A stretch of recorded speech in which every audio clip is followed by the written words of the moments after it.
right. Hello, hello. Hello, hello. Hi, everybody. Kyle Cameron here, joined by Zoe Vrabel in the booth. We are here watching. This is effectively the play-in round. If you're an NBA playoffs type of person here, we have our 8 and 9 seeds, Nick Zendejas and Daniel Roan, respectively. We are in the midst of a Dr. Hoomst. Dr. Hoomst. Yes, and this is the finals. For Maine-ia 15, coming to you live from Arcadia National Bar in Portland, Maine. Looks like Daniel's going. There's two strategies on Doctor Who. There's the Who strat and the Ho strat, and I think Daniel's trying to be a Ho. Yeah, big time. Yeah, just in a solid O loop over and over again. Solid ball one. I don't know. I think this is the only copy of Doctor Who I've ever seen myself. It's tough. It is a tough game, and it all depends on which Doctor you start with. That kind of boosts your scoring. I always start with 6. I assume that's what Zen's going to do. Yep. Oh, no, he's starting with 1. That makes it easier for you to get to video mode, but... Okay, so he's going to probably try to loop out, get that full multiplier, and head into video mode. Yeah, and if you start with Dr. 6, it is a faster progression to your 4x playfield multiplier. It's 1x per loop rather than half an x. Right. Doesn't look like he makes much progress, though. Tough drain there. These outlanes are just so deep. Yes. And this is an interesting finals format. The top 10 qualifiers from A Division and the top 10 qualifiers from B Division made their respective finals. So effectively, the top 6 get a bye, and 8 and 9 and 10 and 10 and 7. And 10 and 7. 10 and 7 are. Forgot how to count for a second. It has been a long weekend. It is early. Yes, it is early, and we stayed up late. We did. We did do that. Okay, Daniel is taking Dr. 2, so I think he's really going all in on the HO strategy here, trying to use that H shot to feed the upper flipper and then just loop the O ramp over and over again. I feel like that's the strategy I usually take. I feel like the multi-ball, any shooting at the middle on a playfield like this is always just asking for trouble. Yeah, and the multi-ball's not that lucrative unless you've got 4x playfield already going. So you've at least got to start there. Oop, Sonic Boom is ready. There's his, got to go to the the W, the H, and the O in whatever order. So if he makes the H, he still gets, effectively 40 million per Sonic Boom shot if it happens before it times out, and it's over. No grace period. But looping again. Yep, just get back to it. Back to the well. And the good thing about he's locked 2 balls, even though that's not his primary focus, because that makes it harder for Zen to physically, he can't physically lock the balls, and he's got to hit the little target in between the 2 lock saucers. I'll drop back down. And you want to talk about dangerous. Yeah, if you already don't want to go up the middle, having just one little spot target that... Yeah, having that come right back through the box, just no bueno.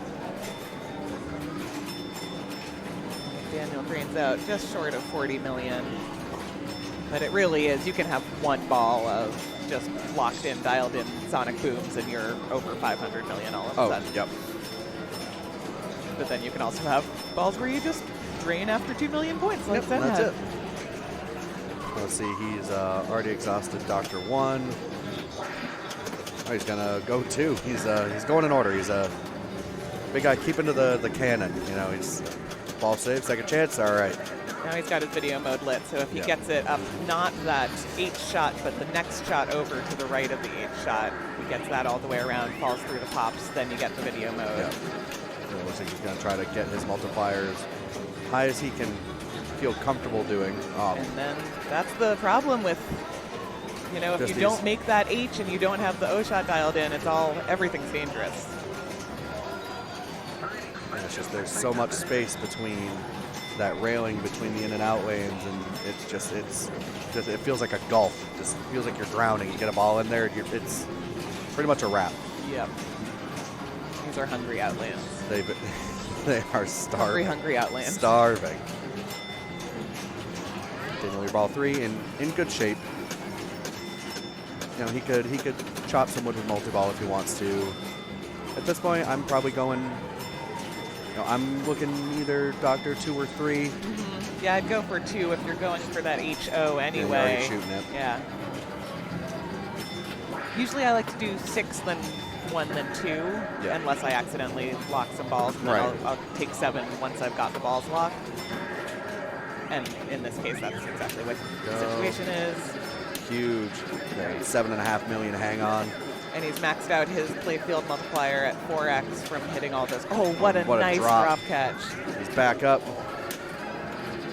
Back to the wood pile. Oh, don't like that. Woo. Woo.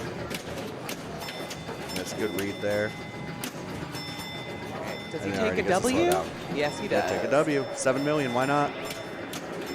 Oh, great reaction there. Oh my God. It's too early to be. Oh, another live drop. My God. There's who. The problem with all of a sudden going for Sonic Boom's next. The who strat rather than the host strat is then the feed is different. It feeds back to the left flipper. Yeah, there's Sonic Boom. There it ready. Get that H Sonic Boom. Boom. That'll and the nope. But it's still lit. He's got some time, and if he hits the W, that's the other one. Yeah. Fly to H. Oh, did it get to the end and not trigger? I was wondering about that too, because he had already hit the H for a 40 million in Sonic Boom, and my thought is each of them has 1 Sonic Boom value, so he got it up there, but it was really just feeding to the O, and he missed that shot. All right, so he goes from 38 million to 264 just from a successful Sonic Boom and some playfield multipliers. Never even started his multi-ball. Who needs it?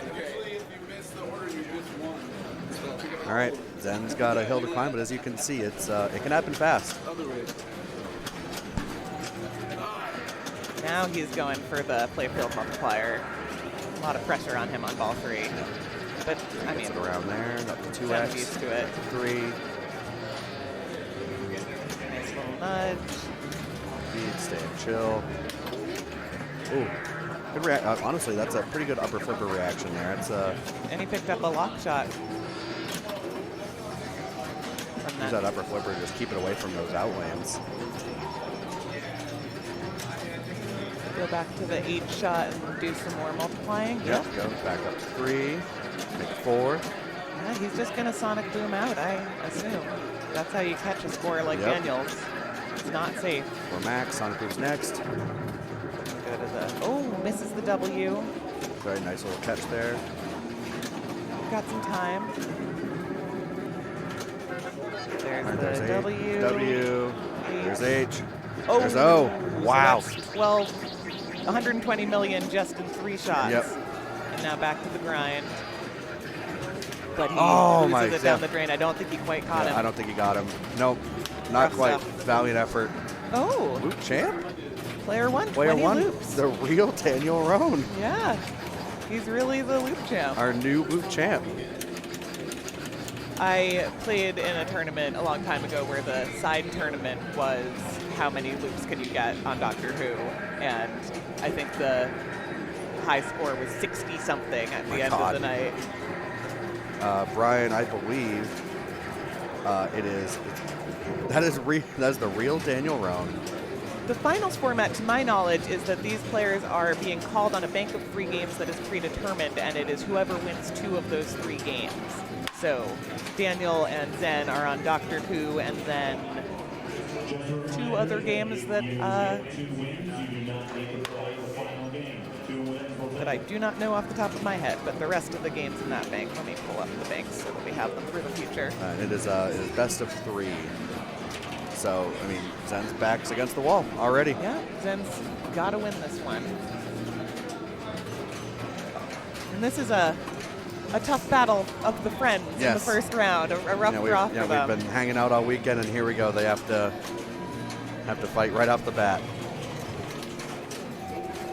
So yeah, the banks are randomly chosen. I think it's the same banks from yesterday. Yes, they are the same banks from yesterday. All right, well, it's time for me to move that rig. That's a great question, Mark. Where are we going? No. Trying to find it.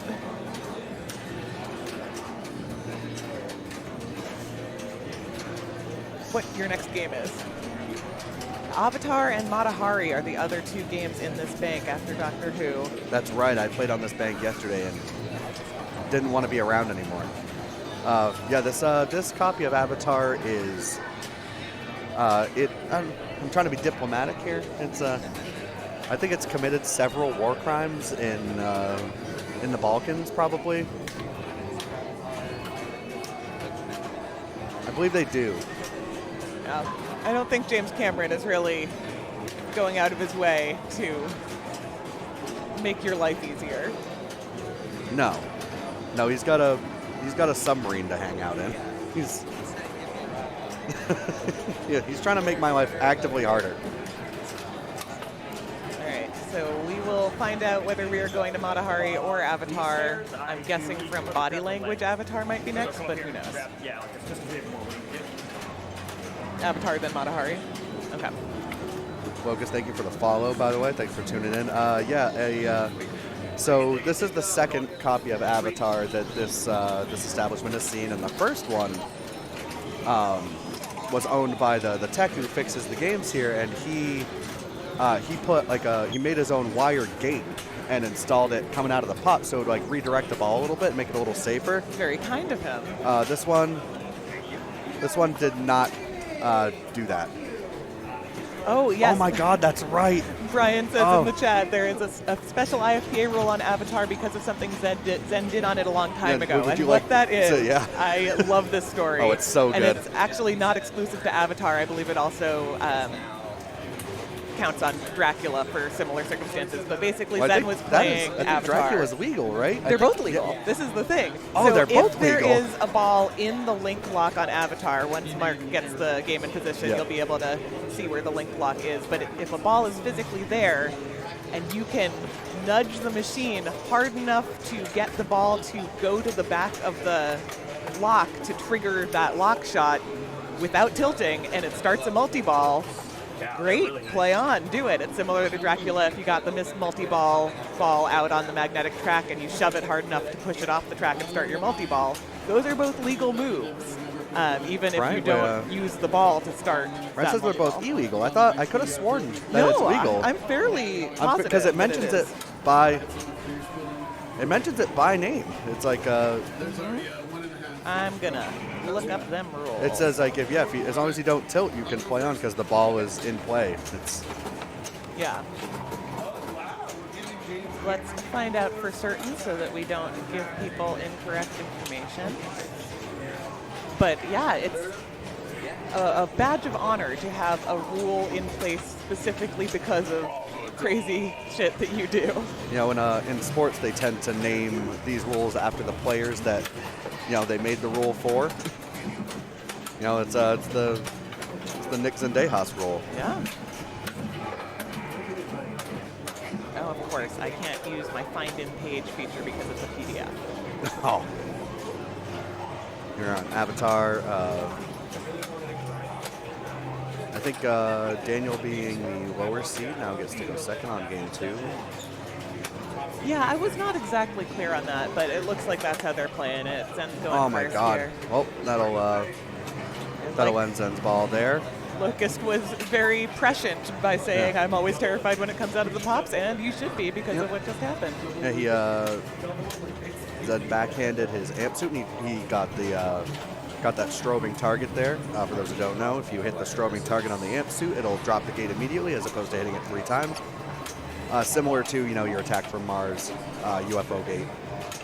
I found some verbiage that I think now is a good time to read. Yes, this is from the IFPA PAPA rule set. Applying physical force to a machine in order to derive a benefit from the activation of a switch, stuck ball, or other scoring feature shall only be permitted if the benefit cannot be repeated continuously as determined by a tournament director.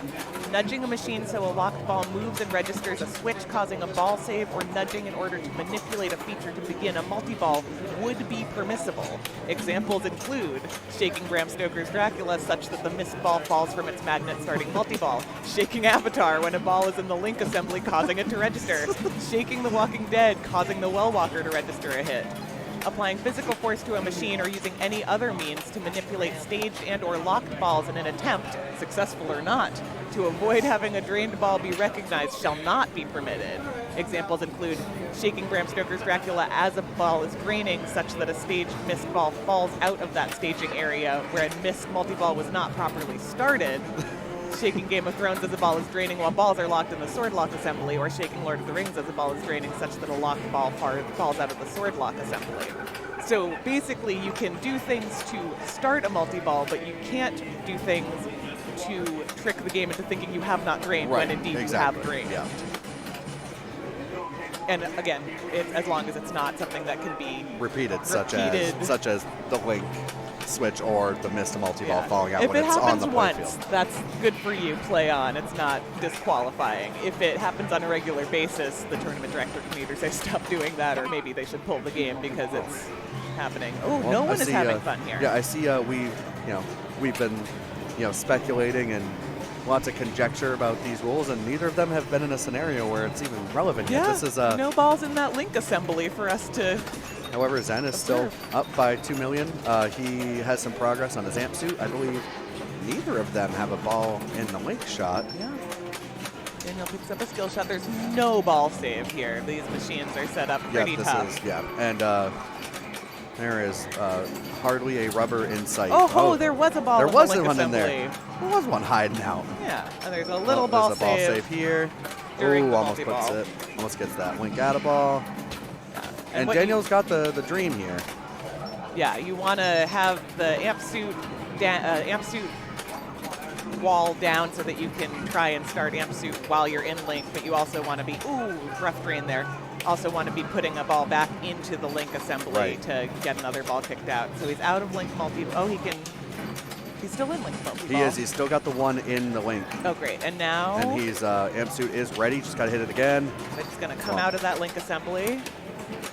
And if he had hit that amp suit shot to start it immediately, he might have been able to stack the 2 multi-balls, but now link is over. That's a great backhand there. Yeah, something so satisfying about backhanding that amp shot, getting it all the way up there. It's so nice. And for the start, you have to fully go all the way to the back. You can't just pick up the sides. There's a nice little bullseye there. You got to hit it. Yeah. And he's already out of his ball save at this point. He's got multiplying shots lit on link and the ramp and the captive ball, which are 3 good ones to have.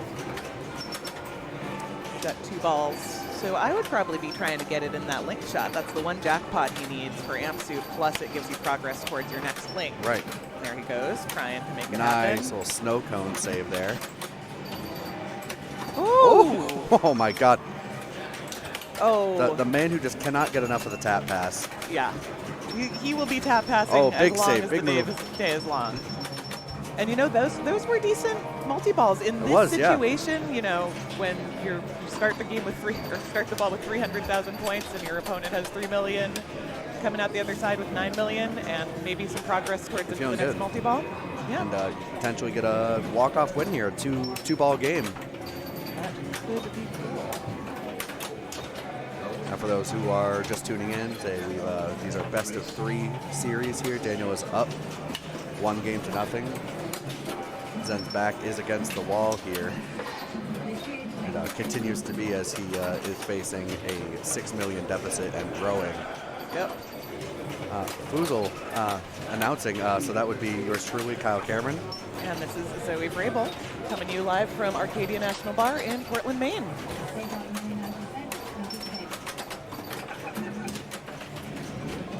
It's Brendan in the chat. Hey, Brendan.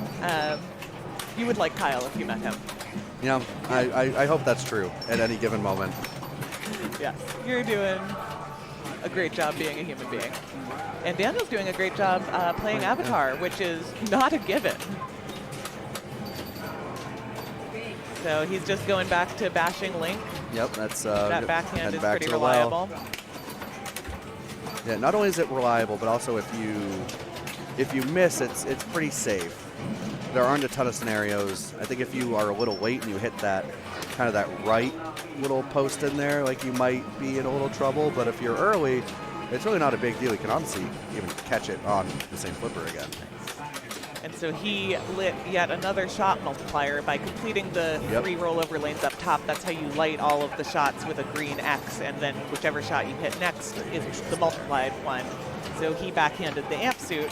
So now he maybe wants to try and go for that second amp suit multi-ball with the multiplier on amp suit and link. Because again, you can stack those 2 multi-balls, and I really think that's going to be the play here. Nice Oh my save. God, another one. Another one. Another one. Oh my goodness. He's a mad lad. Just absolutely goated with the sauce out here. Just busting it down sexual style.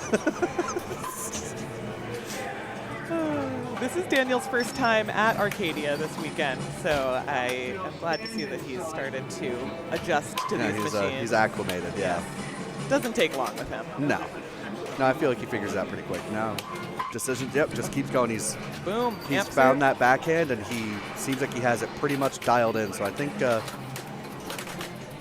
that's we'll the way just to see go. him just continue to head back to it. Yep, and now he's hitting that link assembly to try and bring Link into this amp suit. Now, can you do it in that order? Mm-hmm. Say, I thought you had to do Link first and then amp suit. I thought you could do, maybe the chat can correct me if I'm wrong. Oh, no, it's counting. My understanding is that it's either ambidirectional, as it were. Yeah, it just gave him credit for a Link hit, so. Oh, great. Daniel is perhaps the best player in New England now. People are saying, certain people are saying, Daniel won game 1 on Doctor Who. Yeah, we're getting a standings update for those, so we also either you don't have to feel silly asking in chat, or because I know I do that. Yeah. I'm like, what's the score? Right now, Daniel is up 1-0. These 2 players, it's interesting because neither of them originally hails from the New England area. Right, yeah. Zen traveled to visit us from New York, and he used to play in Colorado before that. Daniel, up until about 6 months ago, was in Portland, Oregon, but he and I have relocated to the Boston area, and now he's trying to make a name for himself in the New England scene. Yeah, now he gets to harass us out here. It's great. Yeah. And high praise from Brian O'Neill saying Daniel that is true. Doing well as far as being a big player in the New England scene. That was one of my selling points when I was trying to convince him to move here. I was like, there's 6 different states we could qualify for That's true. state Yeah, championship there's a lot. We don't have to play each other in Oregon. Because every year, I think at least twice in the last 3 Oregon state championships, he and I have had to play head-to-head. And that's never fun when it's a couple having to play against each other. Yeah, it happens a lot in tournaments here with couples who have gotten into pinball either together or separately, and it's always funny. Yeah. Until it's not. I try not to bring it home with us. Oh, double bummer. drain, everybody out of the pool. But you know what? That is a great ball, too, coming from... Oh, wait, there's another ball. Oh, okay, great. Where'd that come from? Where'd it come from, little guy? Must have been like a grace period Maybe, ball yeah. save situation where one of the 2 balls that drained came back. Oh, Another one. nice. Oh, my God. Man's going to have to start a snow cone cart with all these double flipper saves. Oh. No coming up. Yeah, that's gone. That hit the Link dead on. All right, well, this is certainly not an insurmountable gulf, but it's big. Zen took some time. You can see him walking across the frame now, heading up there.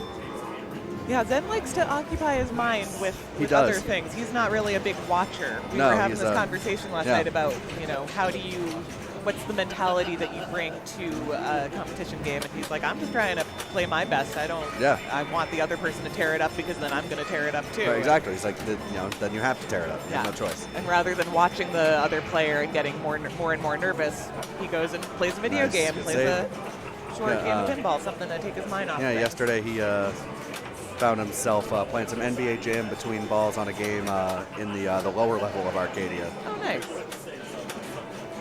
What was that game where I kept on stabbing myself repeatedly? A Nidhogg, yeah. Nidhogg, yes. Yeah, say the legendary 8-bit fencing game. Turns out that there is a separate button that you press to stab someone with your sword, and I thought it was just go forward, so I kept on running into someone else's sword over and over again. This is why I play pinball and not video games. All right, so Zen's in his... He's in his amp suit. Wow, nice little... Wow. In his amp suit era.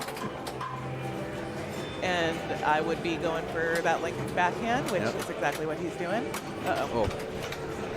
Yeah, that was a tough bounce there. I thought he was going to be able to get that little tap. Never mind, I'm not going to sneeze.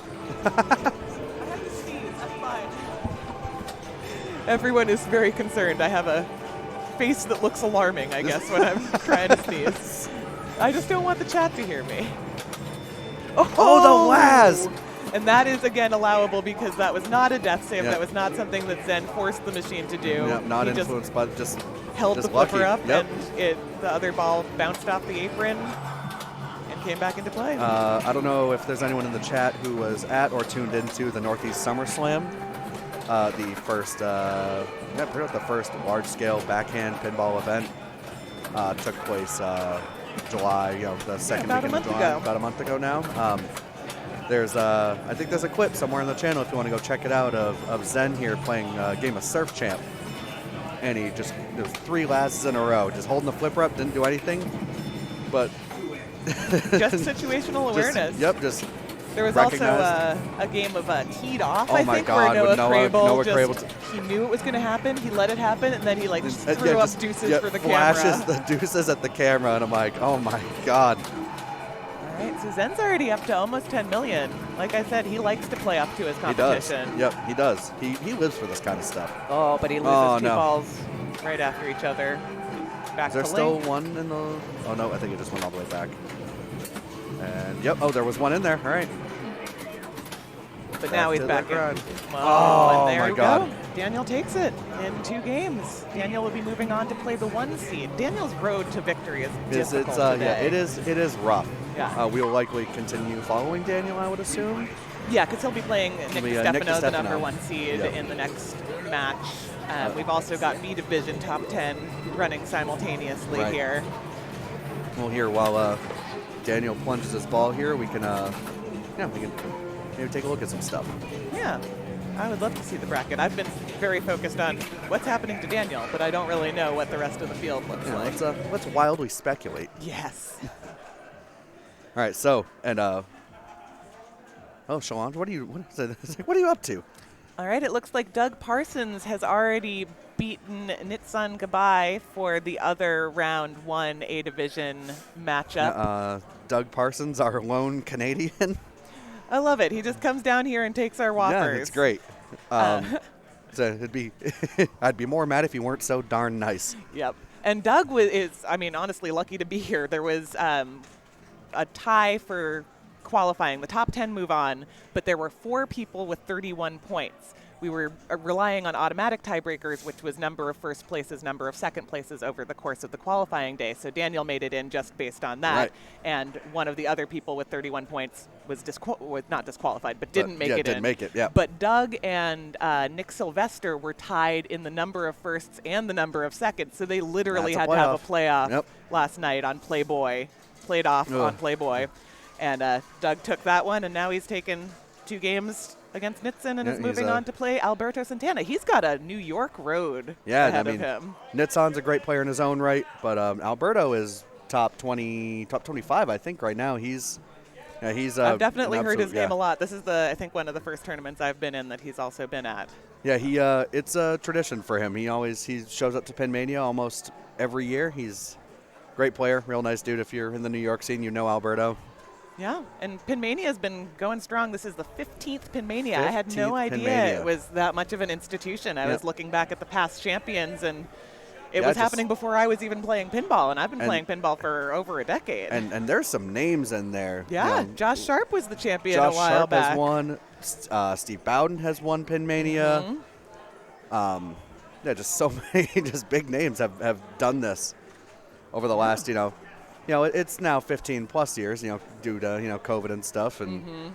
But now one of the 8 people on your screen will be your winner. It'll be either Nick DiStefano, Daniel Rohn, Seth Clater, Nate Mills. That is a clash of Arcadia location players right there. And that is, And then we've got Alberto and Doug, the interlopers, and Jeff Alterman also playing on his home turf, and Joe Lemire, who's up from Massachusetts. Yeah, Jeff actually just went down to Massachusetts and won himself a tournament, the Coin Jam Invitational at Pop's Pinball in Somerville. He sure did. He won the tournament, and he won a beautiful spin out as part of that tournament. That was the grand prize, and so Jeff walked away with a nice little EM. Yeah, Joe versus Nick, battle of the roommates. Loser gets evicted. Yes, loser has to pack up all their pinball machines and GTFO. Yeah, this is for pink slips. So our intrepid tournament director, Jeff Parsons, is in the process of getting everyone assigned to their next round of banks. It looks like a lot of games finished at the same time, so we will have a new place for the rig shortly. Yeah. Huh. All right, so I'm curious to see. Having the random banks is definitely a wrinkle, and there are some players I'm excited to see the result of Seth and Nate, because it's absolutely. Well, people who play here, Nate plays here almost every day. He's just an absolute grinder out here, and Seth plays here, once every week. He's and here for league. Yep, he's here for league, and it's just. But they both wildly different play styles. Absolutely. Yeah, like when I think Nate Mills, I think Guardians of the Galaxy. Yep. I think like crazy saves and lots of flow. And when I watch Seth play, I think more of like the solid states and EMs. Yeah, and he just never stops. Yeah. All right. So Brian wants to see a Joe versus Nick battle in the finals, and that could happen looking at the way that the bracket is built. With Nick at the number 1 and Joe at number 6, they shall not meet until the finals, should they both get there. But there's a lot of heavy competition in the way and on the way. So stay tuned.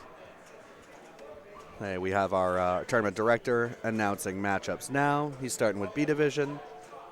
We'll see if if there's some delays here and there. We'll see if we can't get you a peek at another matchup. But for now, we will stay following our top seed Nick Stefano and the winner of the last round, Daniel Roan. Yeah, the real Daniel Roan. The real Daniel Roan. He's real, and he's incredible. Yeah, he's not that bad. Nick has to get through the real Daniel Roan. Yes, he does. And we will be watching that shortly.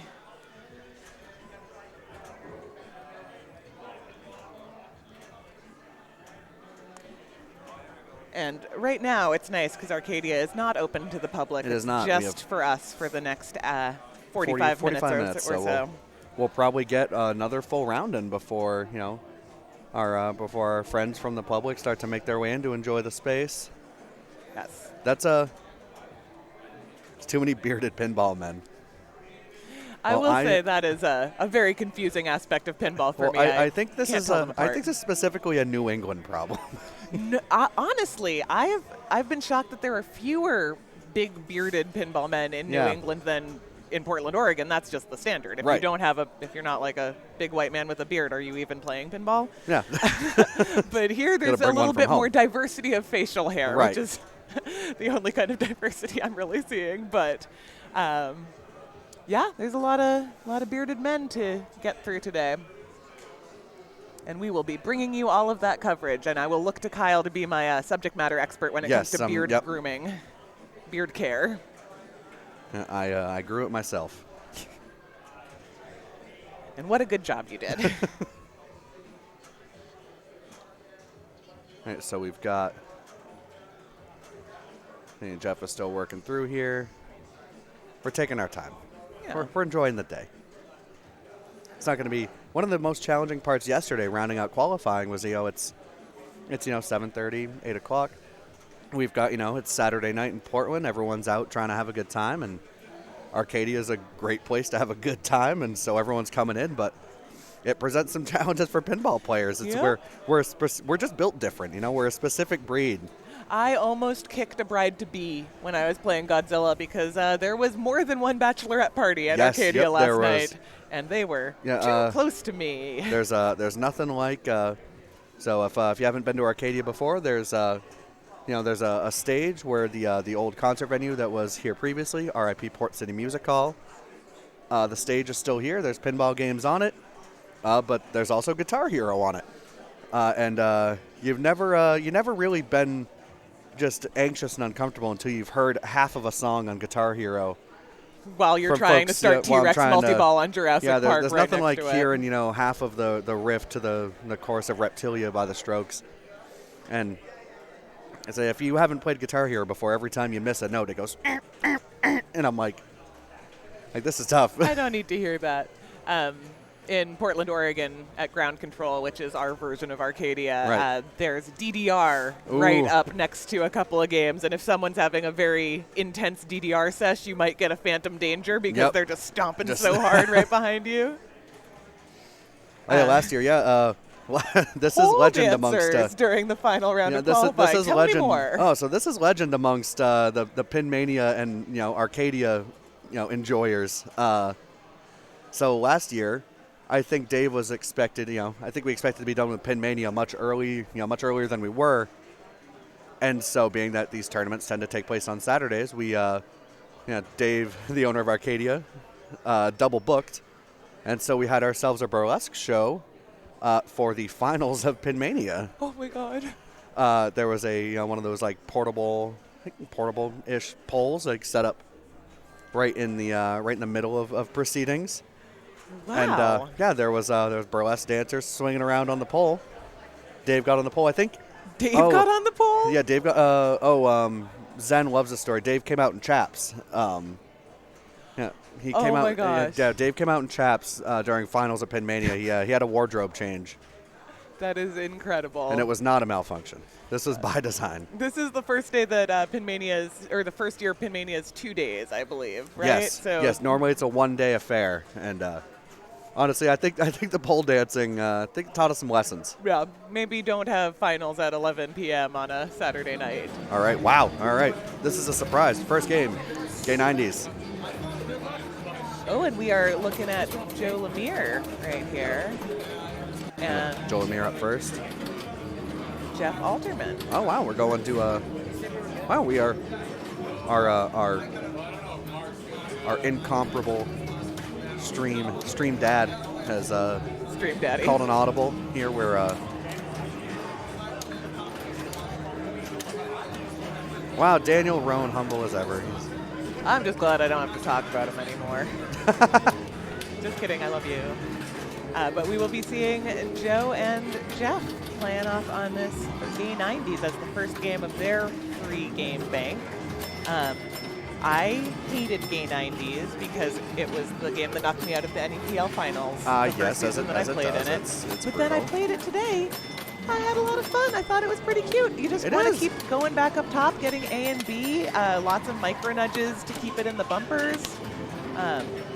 It's a fun game. I'm not really worrying too much about that moving target in between at the center level. I'm really trying to just send it back up top and getting A and B over and over again.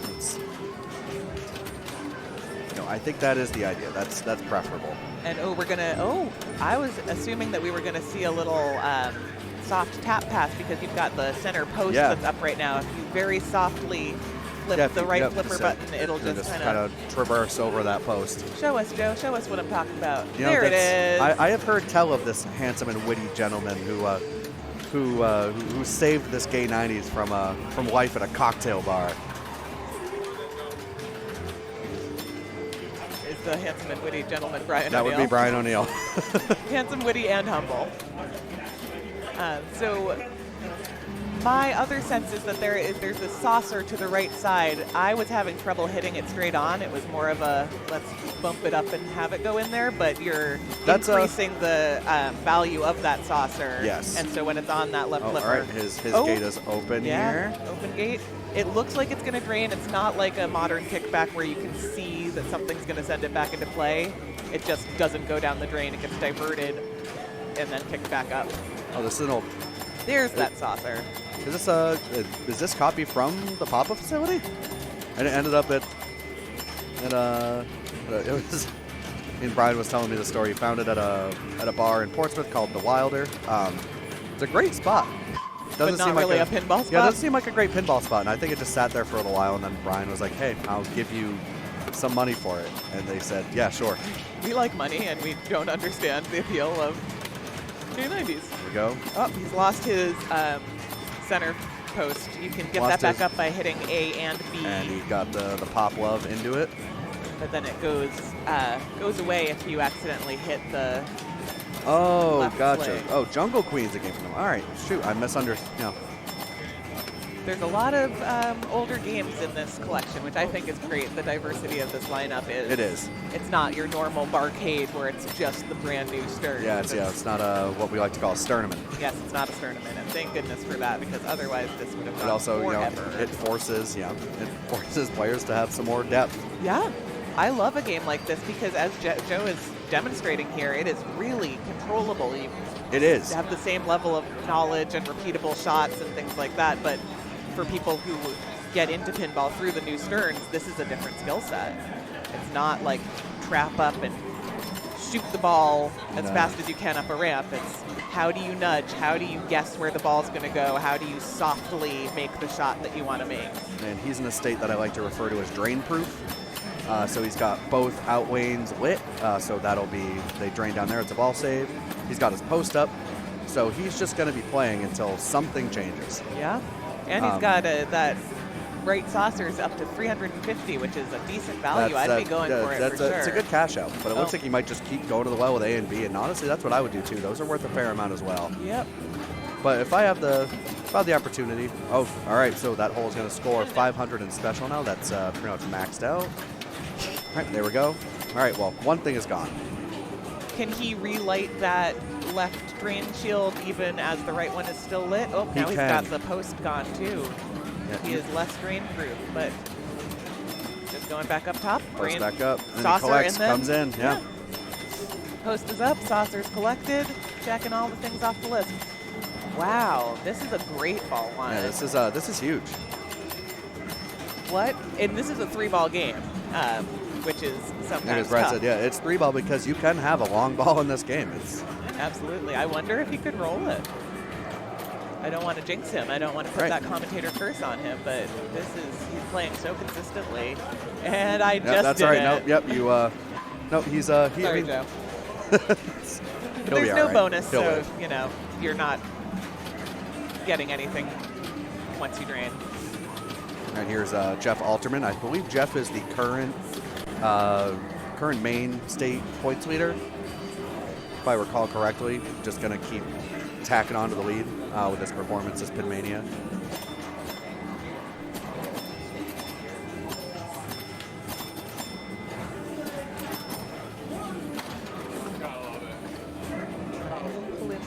Ooh, tough trade for Jeff. Oh, man. That's, 118 points. So that kind of shows you the feast or famine element of Gay 90s. If you're not drain proof, you're running a risk of draining. And you might have been able to hear our unflappable Arcadia owner Dave Aceto announcing that the bar is open. So if you're nearby, come by, have a beer. Well, Jeff Alterman is doing well in Maine, but it's actually our friend Daniel Latondra. Ah, yes. Who is the current leader in points for Daniel. Maine. Daniel had Dan DPL. As people know him. He had an RA day qualifying yesterday. Him and I both qualified for both made it in A division, and Zoe as well fell a couple points just short. Yeah, Daniel and I were in a group together where everyone needed to win out. I basically needed 2 firsts and a second to move on to the finals, and because it was a Swiss format, you're playing with other people who are also good at pinball and just having a couple of rough games, and so we split the points. Daniel beat me by 7 million on Demo Man, which is the reason that I did not move on to the finals. So thanks for that. But then I beat him on Laser Q, so he didn't move on either. Perfect.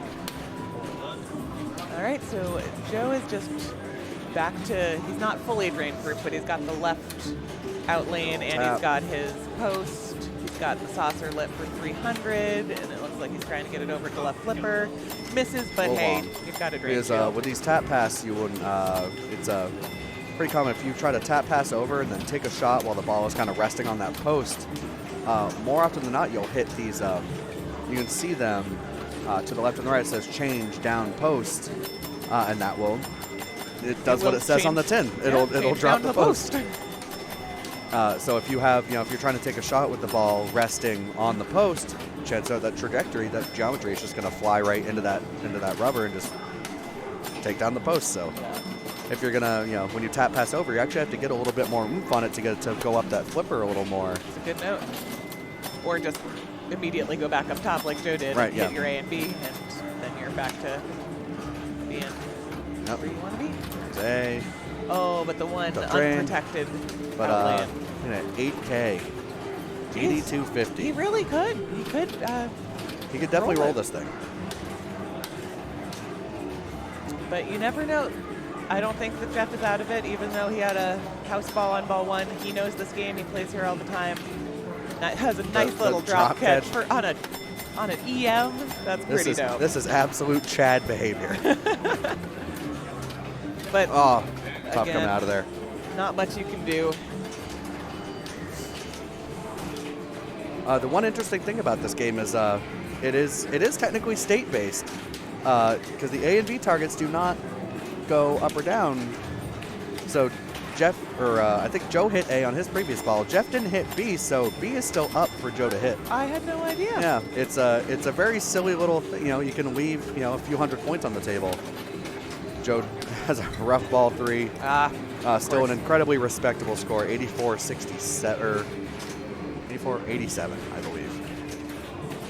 84-7. Yeah, being player 1 on Gay 90s for that reason is good because you can, sling around all the way up past the change down post target. Gay 90s said no to Jeff. Yep. I believe the rest of this group is Playboy and Medieval Madness, if I'm remembering from yesterday correctly. Ooh. So that's going to be. Actually, yes, I played this bank yesterday as well. It was, it was the bank. It was. It sure was. Because if you haven't played at Arcadia before, this copy of Medieval, it's an original. It's an original Valley Williams.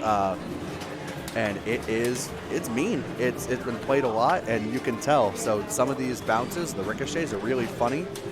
Yep, so I did not start a multi-ball. I did not destroy a castle. Yep, I did tilt 2 of my 3 balls. Yep. But then Kenny was in our group, and he got like 40 million. He got all the multi-balls. Yeah, it's a tough one. I feel like it's it's feast or famine. It's either you figure it out and you're getting these kind bounces, or normally I switch over the game change, but camera's always funny watching Mark roll this thing around. Yeah. I think it's funny. So especially the charms on his Crocs. You get a front row you got it. Yeah, got to get the pick of the gibbets. Is that how does one spell that word? I think it's like JIBBITS. It's like a ribbit, but like a frog, but like the bullfrog. But that was very chatty last night at the pond. Mind his own business. JIBBITZ. Oh, it's a Z. It's a Z. Yeah. Well, how are they gonna spell? And that's the official word from the Crocs marketing department. How are they not spelling Crocs with a Z and spelling gibbets with a Z? That is a great question. That is like the most important question, and we should get our top men on it I think we should stop talking about pinball and start talking about gibbets. Yes, this is now an investigative stream just about Crocs and gibbets. Oh, we're playing some Playboy. Quick hits on Playboy. You want to get the 5 keys. There's 4 across the top and then 1 in the center of the playfield. Jeff takes a shot at that center target, misses. The top 4 up top, the middle 2 are connected and the outer 2 are connected. So you only need to get 1 of each of those in order to get all 5 keys, which is your bonus multiplier. Your key progress and your bonus multiplier hold between balls, so it's really important to get all 5 keys early on for your 2x, then you have to do it again for 3x, 4x, or 3x and 5x. And then once you collect those keys, over to the left side, you see 1, 2, 3, 4, 5. Those are your keys, and it's 1,000 per key if you get it into that space there. The key just misses. There's a one-way gate to the left of that. There it is. So if the ball's in there, so that's 3,000 there. But if he has all of his keys, he gets 5,000 and then a 25,000 point bonus for collecting all 5 keys. So as you can see, it's lit now. So he will probably try to hit that shot. Honestly, I have backhanded, or it doesn't feel like a backhand, but hitting the center key on the left is kind of dangerous. I feel like there's not enough momentum, and the ball can just end up just falling down the center. Nice save. Great save. And then to build your bonus, that's the bank of drop targets on the right side. Exactly. And then a lot of things, there's also, little rollovers and stuff that advance bonus as well. Oh, nope. Good try. At this point, yeah, you want to just take that bonus because it's very important. Yeah. All right, so this is a game where Jeff has a healthy lead, and as I mentioned, he's going to have that 2x bonus multiplier for the rest of the game. Joe gets 1, 2, 3, and 4. He just needs that all-important center key. Is he going to take that dangerous shot? I bet he is. Oh, yeah, he's going to. Boom. Got it. So now he's got that 2x for later, but he doesn't have anything to multiply. Yeah, 2 times 2 is 4. That would be a 4K bonus for Joe Lemire. Someone yesterday made me laugh out loud. Sam Keogh said that the re-theme that he wants to do is he wants to take Playboy and make it about the articles. Oh my God. And I just think that is hilarious. Like, get rid of all these playmates and have it be like a long-form Hunter S. Thompson first-person essay. Have some, like, letters to the editor. Well, I would love it. Back to Joe here. Jeff, house ball, no flips. That's the Playboy experience. But yeah, I think if you're a New England player and you don't know Sam Keogh, you should fix that. That dude cracks me up. All right, just needs that all-important center target again. Got it. Then now he's up to 3x. I think the 2x light is. I think the 2x light is not out. very steady. Yeah. Either not steady or out entirely. But we know what's going on. I played this yesterday. I know the state progressor holds between balls. That's if you can max out bonus ball 1, you're pretty much it's a wrap. It's done. Yeah. Does your bummer for Joe? Does your bonus amount hold or just your bonus multiplier? Just your bonus multiplier. Yeah, so you have to build your bonus every single unless ball. you get to 20, unless you get that super bonus. Oh, that then you get holds. it locked in. That nice. holds. That's like Harlem Globetrotters, like Paragon. Exactly. If you get to a certain amount of bonus. If you get to a certain state, it will stay. All right, so it looks like we're going over to Medieval Madness, where it will be the rubber match between Joe and Jeff. And thankfully, that's only one game over. Yeah, that's very easy. Fun is just beginning. Oh, here goes Joe moving the rig. Oh, taking matters into his own hands. Joe's not wearing Crocs, so we don't get the gibbets. There we go. There's the gibbets yeah. Mark's his designer Crocs, as we like to say. These are.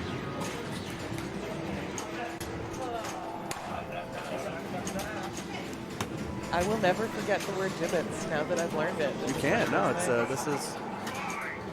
Apparently, there was a scientific article recently that said it studied the memory cues of people who are good at trivia. And people who are good at trivia remember the context in which they learned a fact, and that is why it sticks with them and remembers. Right, yeah. So I will always remember this conversation. And if Jeopardy ever has a question about gibbets, I am your girl. I will get that question right. Yeah, that will happen. All right, Jeff goes for the super skill, hits it, boom. Big hurry up. Now see, this is, I don't shoot for the super skill. Really? Tell me why. So knowing this copy, the feeds from the orbits tend to get really swirly and they like to bounce around. They're so wide and kind of worn a little bit that they're a little bit more unpredictable than other copies I've played. So I don't like the feed coming all the way around from the left. You find the right one to be more controllable? And it's an immediate, that's his second lock already, so he's clearly got that feed dialed in. Yeah, super skill, it's, and I value my ball save coming out of these orbits, so figure if it's going to come out of anything, I'd rather have it come out of the right and have a ball save, so if if it takes a weird bounce off the top of the sling and across the plate to the left out lane, like I have something. And this is also these games, Medieval, Attack from Mars, Monster Bash, that bonus can happen fast. It's true. I feel like you get bonus multiplier for hitting the lane skill shot instead. On Medieval, there's less of a disincentive to use the super skill. I always go super skill, whereas on Attack from Mars, even though it's the same mechanism, hold in the left flipper, plunge all the way around, I only use the super skill if I have the gate up for the saucer on Attack from Mars. Right. Because I don't want to complete an entire ramp or an entire orbit because then I don't get the possibility of the billion hurry up going into total annihilation, which is not this game. So we should concentrate on what you can do on medieval. But that is just my personal decision-making matrix. But Jeff is got one more lock for his castle multi-ball. Let's take a castle hit. And honestly, why not? Whew, great nice bump there. Nudges. Destroys his second castle. Extra balls are turned off, but otherwise he would get one for destroying that second castle or get it lit. Yeah, it would be. In this era, they don't have the thing where extra balls can be set to points and you still see the animation and everything. It just doesn't show up at all. It's not an option. Doesn't exist. Right? Ooh. Misses That's that. all right. He's Jeff's in great shape. He's got one lock for multi-ball. And I mean, my strat is I'll try to start that castle multi-ball and just get castle hits if I'm not hitting ramps. Yeah. I mean, you know the meme, the Galaxy Brain meme, where you like start out thinking one thing? I think of it for Medieval Madness. When you start playing pinball, you're like, I should go for the castle. And then when you get a little bit better, you're like, oh no, I'm just going to lay all the multi-balls. Right. And then you get a little bit better, and you're like, no, I'm going for the castle.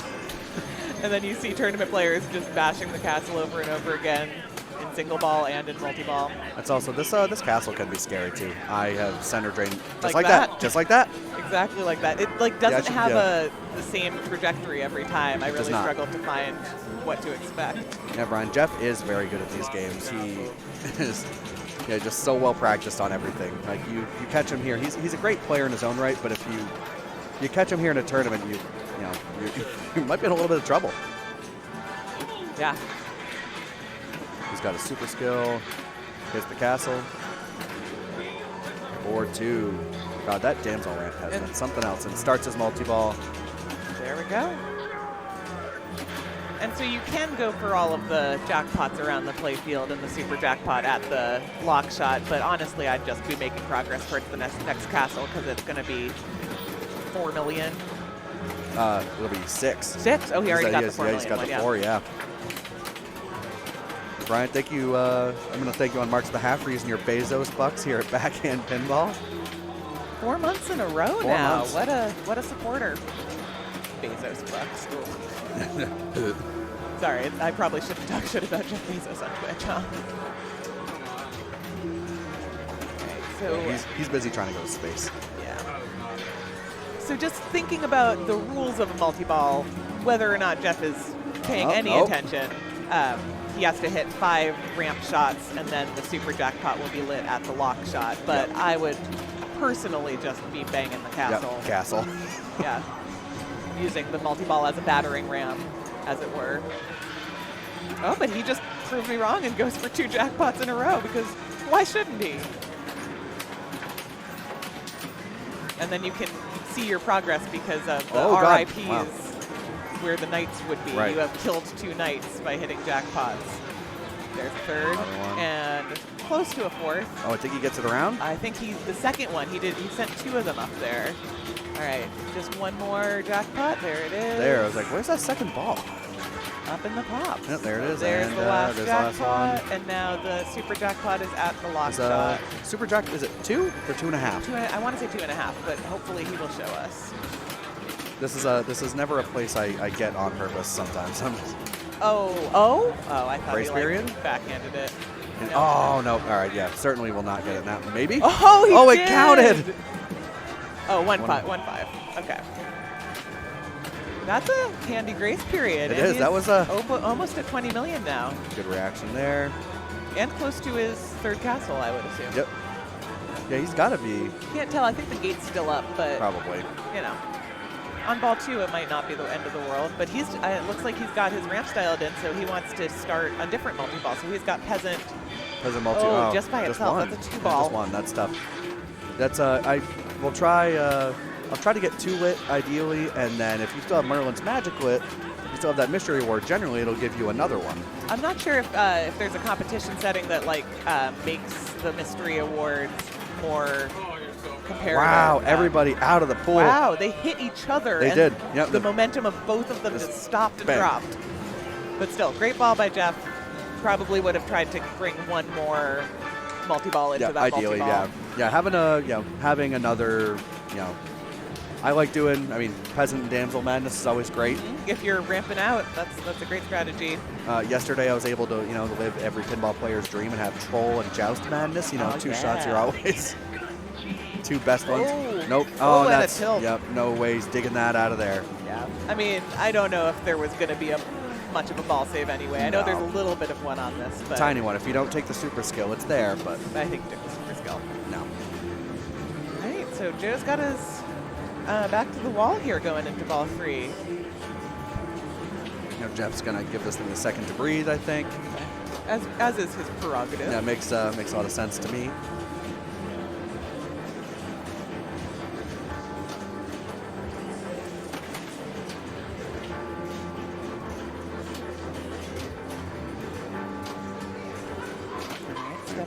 Probably get another super skill. At this point, why not? He's 2 for 2 on it. Yeah, probably. Gets it again. Boom, boom. 3 for 3. And I want to say that the gate is open. I can't really see. Let's find out. Or never find out. Come on, pal. Hit this thing so I can talk about it. Nice dead bounce. It's a great read there. Oh, those slings are firing. Yeah, they are alive. Oh. Maybe we never know. Okay. Wrapping it up. Hopefully a backhand with the castle. Yep. There. Okay, the gate's still up. Maybe. Still also didn't register a hit. Oh, double. What a save. Nice little nudge. Backhands it into the trolls. Oh. My God. All right. What a reward for such a nice save. Here, we thought you'd like to hit some stuff in the face. Oh, yep, he knew it. And he knew he couldn't do anything because he already had the big move. That was such a great save, though. Someone should flip that. Yeah. Man just took his hands off the wheel. Threw up his hand. Yeah, said, Jesus, take the wheel. This is it. And yeah, never count Joe Lemire out. But no, Joe Lemire is one of the best players, not just in New England, but in the world. Yeah, he's very highly ranked. If you're keeping up with the Stern Pro Circuit series, it's airing on YouTube every Saturday. New episode airs, edited by our very own Pat Node. You will see Joe Lemire make an appearance. Headed into the 2020 Stern Pro Circuit Championship. He was one of the top 20 players in the world. So that happened pre-COVID, right? Yeah. So they filmed everything after, but this is the standings. Oh, the qualifying was pre-COVID. Right. Yeah. Joe is currently 94th in the world, so still in the top 100. Yeah. Very impressive. Hard to do. And he is. He's going to work. Got the lunch pail, ready to go. He does have, I believe that castle is now, the gate is up. Gate is damaged but not broken. Now it's down. There it is. There it is. Gate destroyed. So now he's great read there. Lost the shot. Oh my God. And Joe Lemire, 94th in the world, but out of the tournament. Yeah, out of Maine-ia. Alterman takes game 9, or not. Joe got game 90s, but Jeff took Playboy and Medieval Madness. Wow, let's go take a peek. Now this is settled. Jeff Alterman wins 2-1 on this is a tough bank yesterday. This is a Dr. Hoops. My favorite game, Dr. Hoops. Yeah, I love Dr. Hoops.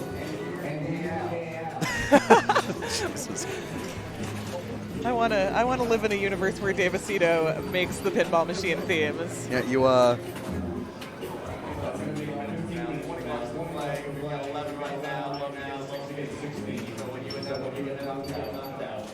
inevitably. All right, and with that, let's take a look at the rest of the bracket. Wow, we have Nate Mills 2-0 moving on. Our buddy to face the winner of Nick DiStefano and Daniel Roan, which I don't know is settled. I see the two of them, the two men in question. They're walking somewhere. Maybe we'll get the rig on their game. So we know already that Jeff Alterman has taken down Joe Lemire. I don't know what is happening with Doug and Alberto either. I don't see them. They might have gotten called on a game downstairs. Where are they? Yeah, they are. Well, all right. There's Alberto. Oh. Alberto's talking to Jeff. Doug. That might be. Yeah, it seems we'll probably get an update here. Yeah. We got Good morning, good mixtape. Thank you for joining us here at the Maine-ia 15 A Division Finals. We have the rig moving over a thing. Oh, it's Playboy again. Oh, great. All right. Oh, we did get an update. Alberto took down Doug Parsons 2-1. So that's our first non-sweep of the finals, which is interesting. And we're not sure what the state is that we're walking into with Playboy, which I believe will be Nick and Daniel. We got bonus pinball. Yep. Is this Nick and Daniel on Playboy? Yeah. It's game 3, 1-1. So this is a must-win situation for both guys. I don't have to adjust anything with the cameras. This is great. It's already set for Playboy. All right. It is game 3. It is game 3. Yeah, confirmation from Mark. It is game 3. Daniel's gonna step up and get to work. Got to get to that grotto. Oh yes, the grotto of pleasure. Yes. with the. It's so the real Daniel Roan, Mutterfutter. Yeah, it really is him. It is the real in the flesh. And he is hoping to pick up 5 keys to lock in his bonus multiplier for the rest of the game. That would be ideal. He's already got those left and right keys, which is good because I believe the grotto very consistently, when it pops the ball back up top, always goes through the center keys, so it's really important to get the first 2 off the plunge. But tough doesn't miss. matter. At least those keys will be done already when he steps back up, and then he can get the other 2 keys on his next plunge, hopefully. Nick has similar luck. He's got the outside keys. Okay, that looked like trouble coming off those drops there.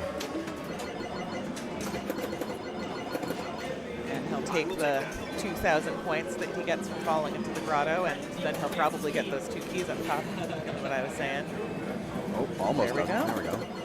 And so now it's just you target of death for the 5th key, which he hits, and then immediately drains. But hey, that U-turn is funny if you hit it from, you know, I think if you hit it from like the back end, it kind of like, and it just, yeah, it's a weird shot. Where that extra ball shot is. So Daniel's already picked up his 5th key, so he just needs this plunge to lock in his bonus multiplier for the rest of the game, and then spend his time building up the bonus or trying to go for another set of keys. This is an important plunge. Yeah, there great it bounce is. Off that rubber there. Some micro nudges. We're in business. Nice. Oh goodness, I'm a little nervous. So one thing, I haven't seen the dead passes on this game are pretty darn reliable. Doesn't go into the grotto. I like to call that the speedway loop. What the? That was spicy. And not much in the way of bonus accrual there. No. He does have 2x bonus held over to ball 3, though, so if he has a good ball 3, that could be good. Yeah, I don't think anyone has rolled this thing all weekend. Rolling Playboy is a difficult feat. It does mean you have to max out your bonus ball 1. You have to get that 5x super bonus and then lock it in for the rest of the game. I think the highest score I saw was DPL had like 400-something thousand on it. Oh, that was a friendly out-lane, in-lane situation for Nick. On the fly, just ripping it, hitting that center target into 3x. And there's the speedway loop. The grotto. Counting it up. And Nick was invited into the grotto. It's always tough on games where you can, where your bonus multiplier holds and things hold over ball to ball, because then the other player is, has to really do the best possible job. There it is, the pop love into the grotto. Pinball Daddy, thank you for subscribing 2 months in a row. Oh yeah, welcome back. Good morning. We're here, Arcadia National Bar. Portland, Maine. Portland, Maine, Maine-ia. watching this Wow. rubber match. Woo. As on the fly, just smashes that thing back into the grotto, right through that one-way gate. That is a tight shot. Yeah, I know. Daniel tried for it, but just couldn't make it go all the way around. He's going to have to do a bunch of it on ball 3 if he wants to keep moving. Another one? Got it. Had just one. enough. Another one. All right, Nick is going to make this hard. Yep. The one nice thing is that there is a consolation tournament that starts at noon, so I believe anyone who gets knocked out of these A finals can hop on in we'll there. probably just head right in there. Yeah. Yeah. Not for points, for fun, for money. You know, it's kind of that's the style around here. If it's not for points, it's for fun and money. Another one. Another one, and he only needs that center. I think that is max bonus. Oh yeah, 5x. he's already got 5x, so he doesn't even need to go for super that bonus. Yeah, that's final key. No, he can just at this Nudge point it he into the can. grotto Yep, some he can more. just keep pounding the grotto. Phrasing. Whoops, that's it. Hand the mic over to somebody else. I'm out of here. See you guys. Oh, well, what a great ball from Nick, really putting the pressure on Daniel, especially with that 5x bonus that we're watching accumulate here. It's going to be a grind, but Daniel does not shy away from a challenge. He does not. And Daniel is he's a wood chopper.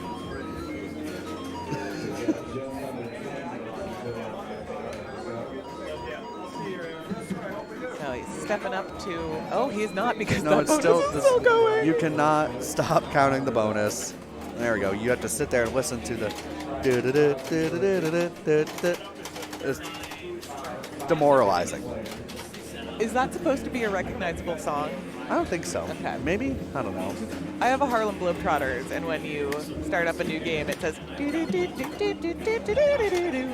That's, I thought that was just the pinball noise. No, that's then the song. I was Yeah. wearing a Harlem Globetrotters t-shirt, and someone on my soccer team sang the song at me, and I was like, how do you know the pinball startup music? And she was like, that's just the Harlem Globetrotters theme song, Zoe. I've never played pinball in my life. All right, so Daniel's got 2x already. Ooh. Just needs the dangerous key for 3x, and then needs to keep on pounding the grotto. Oh my The God, man here loves goes. to Oh tap no, pass. that's dangerous. Nice. Is he just gonna go all the way around Speedway? And he needs that key.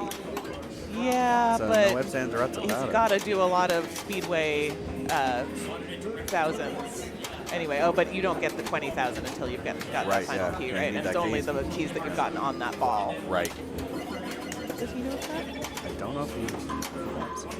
Yeah, this is not a game we played much out in Oregon.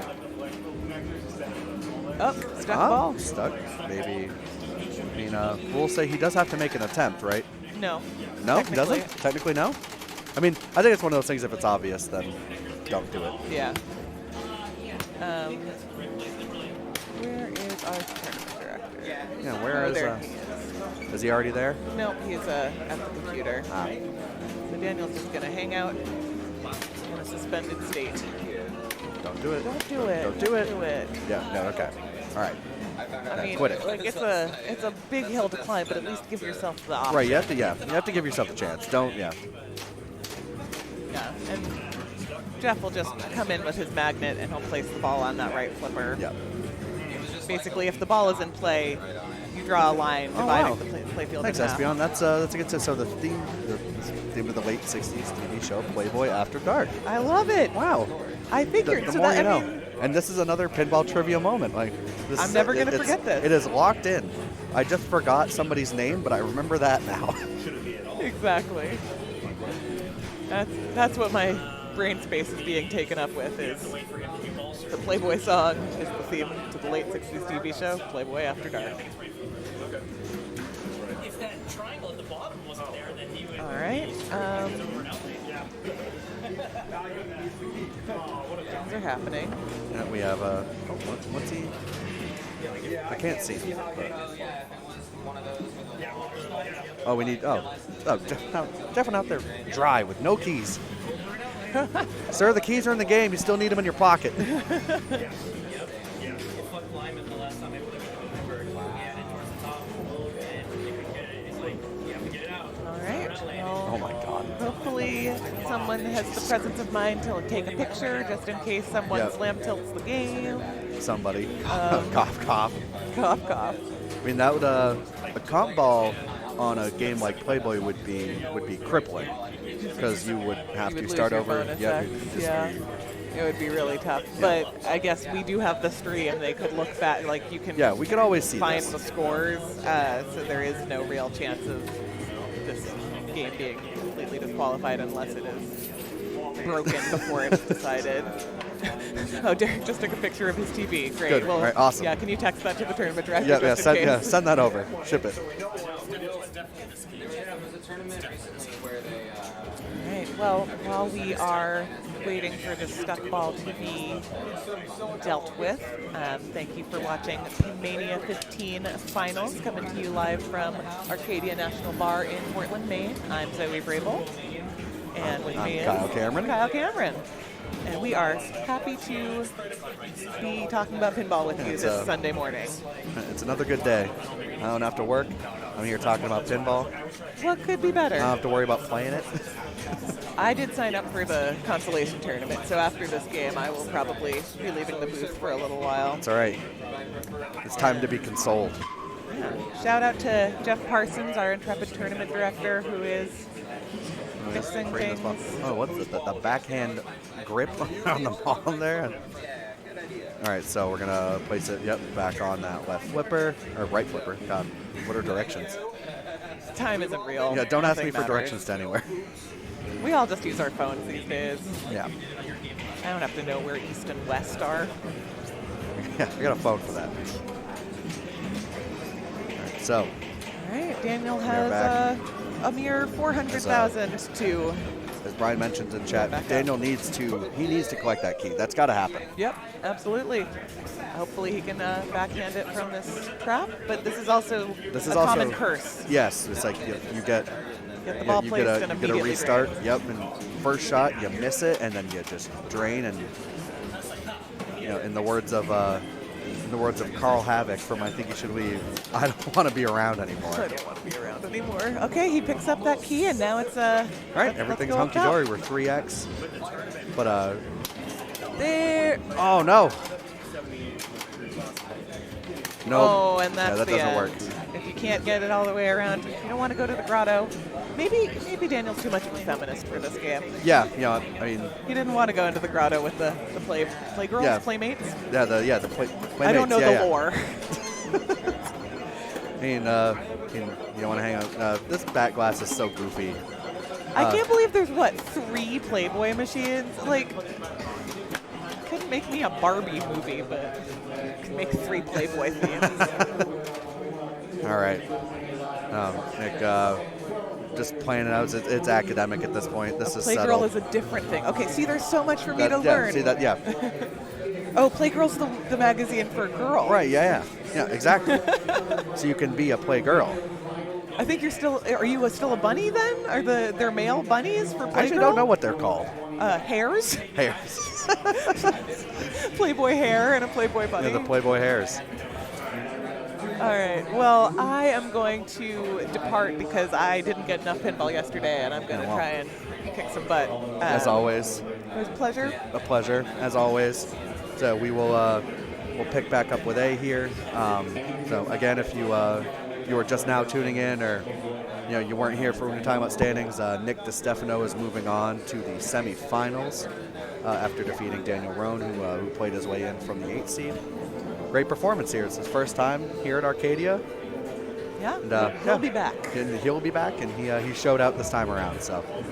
Oh, Derek also suggests that jackrabbits might be better than hares. Maybe. Sexier, for sure. All right, on that note, talk to y'all later. Bye.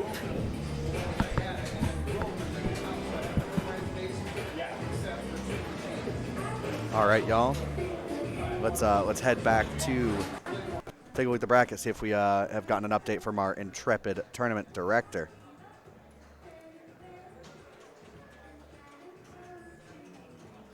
See, it's populating right there as we speak. So, heading to the next round here, we have Nick DiStefano taking on Arcadia champion, Nate Mills, current forever Nate Mills. Yeah, this is a bracket of killers, but this is something else. And then on the other side of things, got Alberto, one of the best in the world currently, one of the best in New York. And then Jeff Alterman, who is, I believe, second in the main state standings right now. And then just you put him at Arcadia in front of a pinball machine, he's a killer, stone cold killer. Yeah, Nate won last month. Nate won. So there's a fun little thing we do here, the Arcadia Championship. There's every month there's a wrestling belt and a free drink tab on the line. And repeat winners come in with strikes. And if you win 3 times, because you can't come into a tournament with 3 strikes, you are retired. You can't win the belt again for the year, but you get a banner that hangs in the bar in perpetuity. So I'm guessing that banner is in the works.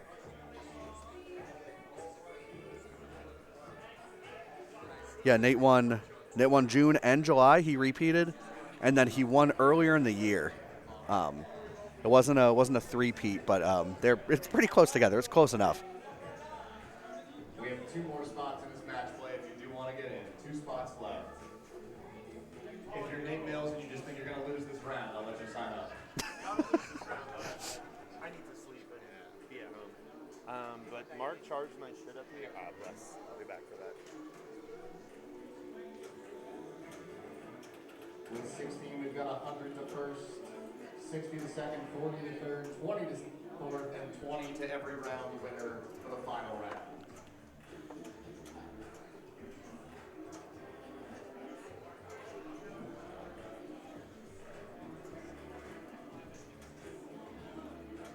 Yeah, 2-strike. It was impressive. We did not expect him to take it. We thought for sure he was going down, especially, he's got a free tab, and Nate has been known to take advantage of free items. And the boy just came in and brought the lunch pail, just got to work. I'm surprised the belt isn't here today, to be honest. He usually likes to show that thing off. He likes to peacock around here.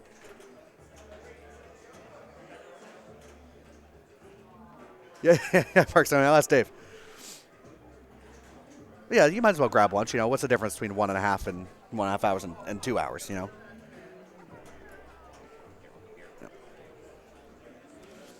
right, so we are getting all the updates here. Luckily, we're back to Dr. Hoomst. All right. And luckily, I don't have to do as much this time around with the stream production because Mark is freed up. I'm freed up. I can just sit here and be an asshole. Right. And we are joined by our very own Mark Patno. How's it going, everyone? Oh, and Nate just smelt and kissed a cucumber from his backpack. Bro, what? Come on, man. Okay. All right, on stream. Yo, Monka TOS, all right? What the hell, dude? Oh, my God. Yo, this is the man if you were... This is the man if you tuned into SummerSlam during the Friday night, kind of like the pre-tournament classics target match play. Grambo, who is one of the owners of the Western Mass Pinball Club, he gifted 10 subs, which was the correct dollar amount for Mark to be forced to take a shot on stream. And it hurt. He did. But Nate elected inconceivably. I still don't know why, because he's not a sober man. He did a shot of milk. Milk shots. So he's got one ball locked now, and he's trying to lock the other one. However, yeah. If you head to the backhand, like the clip section, nice. Get like most popular like last 30 days as a clip called Courvoisier and milk. And right. You should treat yourself to a viewing. It's pretty short, good. but it's good. It's really good. All right, 2 balls locked. He picks the ball save. Yep. And he gets Dr. 7, so it's a little easier to get this multi-ball going. So he's the multi-ball strat. I feel I don't know how much Nate really puts time into Doctor Who. Multi-ball, I feel like I just kind of walk into it on accident, but it's like I'm usually trying to get that sonic boom. Yeah, I agree with that. But if you don't feel comfortable sonic booming out, then this is a good way to at least figure the game out, or try to on ball 1. So, but, hopefully he's. Oh my God! Nice save. Oh. Yep. wrong flipper. I mean, that was a tough read. I would probably end up making. Yeah, that mistake. That's because these flippers are pretty short. That gap's pretty big. Here's Nick. He's spotting an extra escape letter, taking a Dr. 5. Is he just not? Gets around. It's a W. Oh, okay. No, this is a tough one. It's state-based with the locks, so if someone has 2 locked up and they have yet to start multi-ball, in order to lock a ball, you have to hit a really dangerous center target in the middle of that visor kind of mechanism. And Nate kind of set. Not that I would think that Nick would go for the multi-ball right off. He's in no way am I saying that to say a better player than Nate, but he has those strategies dialed. So I would assume he's going to boom out. But. Well.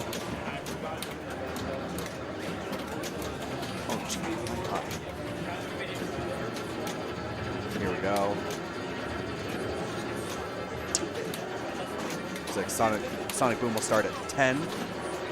You'll have to hit W, H, and O. And it will time out. It's a timed mode. Oh, another good nudge. Yeah, these Zoe and I were talking earlier. These are just like that. These are hungry out lanes. Yep.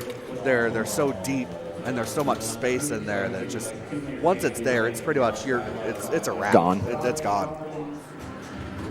And there's not a rubber to be found over there, so it's just gonna hit some metal and die.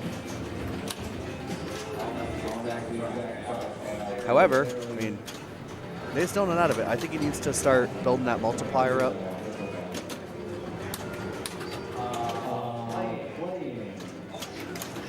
Start building that multiplier up and start, getting some stuff done. Another strategy is getting your multiplier and then, he had multi-ball ready. Nice. And all right. So yeah, he beat the hell out of it while he could. Yep. At this point, if he managed to get a jackpot, that definitely puts some pressure on Nick. That little tap pass over there. That's all right. Yeah, this is a good point for Nate to be able to create some pressure. Just forces Nick to either decide to multi-ball or get Sonic Boom like he has to. So. Oh, everybody out of the pool. And we jinx him by talking about a jackpot. Yep, that's what happens. Yep, and we'll head to. Yep.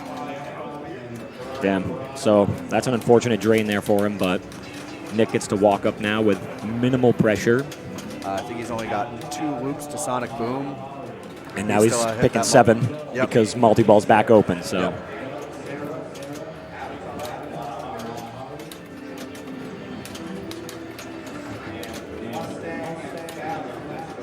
There's one. Video mode is lit with, what's his multiplier at now? 3.5. Okay, yep. And then one thing to know on Doctor Who is that on ball 3, you get 1 million points for every Doctor you've played over the course of the game. And if you have an active multiplier at that point, it will multiply those Doctors. Did not know that. Yeah, it's worth if you can build that multiplier. Slingtown. There's something to be said about trying to build that multiplier on ball 3 because it will carry over to your bonus count. So Nick survives Slingtown and gets into video mode. Video mode with looks like 2.5x multiplier here. So not the best you can do, but also I mean it's not nothing.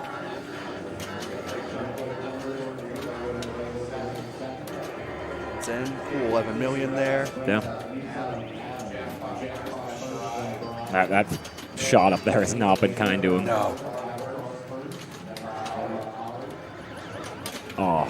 Tough drain there. Yeah, the top of the sling. Yeah, top of the sling. You had to make a move to get it away from that out lane, and then ends up just fine in the center drain. All right, do or die from Mills, repping the Maine-ia shirt. At this point. Yeah, see, I mean, you can just tell Nate hasn't put enough time in this game. He doesn't know. Yeah, he played his multi-ball now, so he's not sure what the correct strat is right now. He sees video mode, and he's like, okay, maybe I can get some points out of it. But I think he just needs to. Yeah, because he hasn't tried to shoot the dead end shot with the upper flipper at all. So. Oh no, that's dangerous. Yep. I think that's gone. He had to give it a huge up push there, I believe. So. Yeah. All right, so. All right, we're off to Avatar. We're just gonna go get this rig moved up. We're gonna be chilling here. Chilling here, taking a look at the room. It's not quite as packed as it was yesterday. We, you know, the field is considerably thinner, but you know, we still got some people here jamming, playing pinball, having fun. It's always a good sight to see.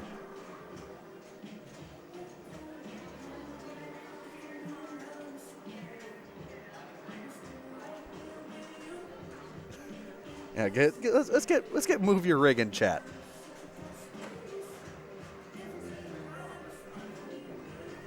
And get this thing down the stairs. You know, you think, luckily with this streaming setup, moving things down, you know, up and down the stairs is pretty easy, and we've got a lot of hands. And if Park Sony, if you have you played the Avatar here at Arcadia? It's oh my god, dude, it's. You ever feel like you're just drowning, but you're like just trying to breathe? That's what this thing feels like. It's so scary.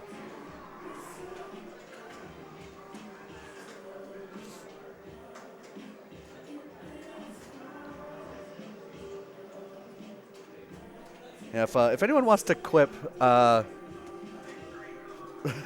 if you wouldn't mind clipping the cucumber kiss, that would be extremely appreciated. We're gonna need that one for later.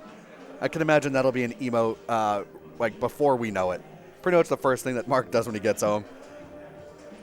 I just gave the smokers 1 minute to get to their games. No, I was mentioning earlier. There's has been 2 different copies of Avatar here at Arcadia. The first one was owned by Jake Erskine. You might know him. You know, very prominent Maine player for a long time. Hasn't played in a little bit, but he still techs all these games. In his copy, he installed a gate, like a 2-way gate for balls coming out of the pops, because that's a pretty common center drain. This is a different copy, and it does not have that. You'll find out real quick.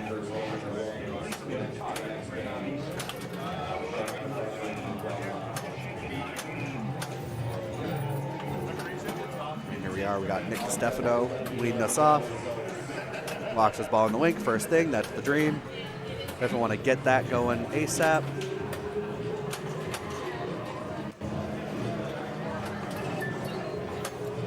One hit for wink. Let's see. Is he just going to go right after? Oh my God! Wow! Yikes! I'm here trying to strategize about what he's going to do next, and he's just getting eaten. Just going to get just eaten up. We were able to watch the real Daniel Roan really get a good swing at this thing. Ended up putting up 20 million and change. Wow. I mean, Nate knows how to play this game. Yeah, and actually Nate was mentioning while we were over there setting up, he said that he just doesn't play Who enough, so he doesn't know the upper loop strat. He was talking to Nick about it, and he was like, you know, this is the worst. That was the worst starting game for me because I literally I need to put more time on it. So, oh, one danger. Ugh. Nice, good. Ooh, okay. So that's Nate's wing block. So that's done. Ooh, he gets the strobing. Forehanding things right now, and it is scary. Chad behavior. Oh my, jeez. Okay, and he's. You see him breathe. Oh, God. He's just ripping stuff on the. Settle down. Oh my God. Sir. All right, gets an amp 2 hit. Okay, we're backhanding. Slow down. We're backhanding now. Yeah. No. Oh, no. Rip the Banshee ramp. Oh, again. Do it 3 times. Left over. Oh, he gets the bond. Does it? He collects the bond. We're out here like, sir, backhand things. And he's like, no, I'm going to run Banshee into a bond letter. All right, so they're both. Even Nick's laughing. Yeah, he's like, what are you what doing? What the hell was that? Like, you scary man. All right, that short plunge there is dangerous. It comes out of. All right. Oh, I would say that was. Yeah, sigh of relief.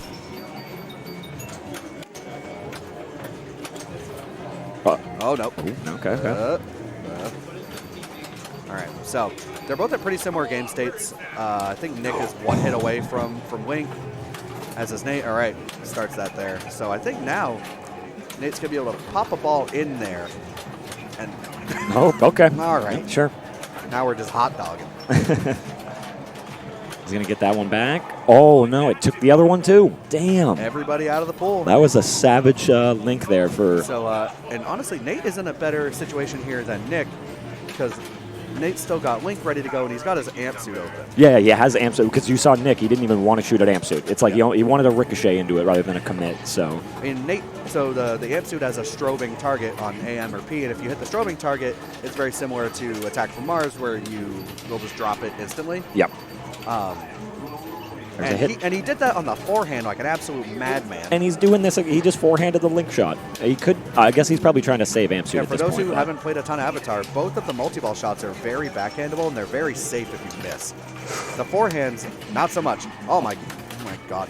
All right, so I don't know if he knows the stacks. All right. He needs to stop that. Yep. He needs to hit Link. So Zoe, I'm pretty sure when Zoe and I were casting this earlier, it seemed like, as I knew it, you couldn't start Link when amp suit started. Yes. Yep. But you can bring Link or bring Amsu into Link, but you can't bring. Yeah, vice versa. I believe that's true. So unfortunate. He's still got some points here and extended his lead, and he has multi-balls lit. So now on ball 3, I mean, depending on the lead, the stack is not the most important thing. He just wants to start a multi-ball. You know, Lucas, don't make me drink every time I say stuff. You'll have a drunk commentator. It's not. Yep.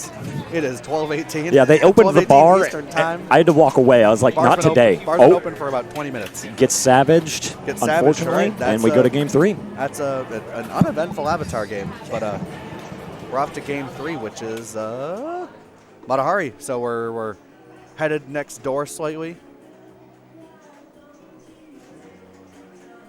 This is gonna be tough because I mean, Nate has played plenty of Matahari. It's a very popular Fun Bucks game here at Arcadia, but Nick DeStefano used to own one, so he also knows how to play this thing.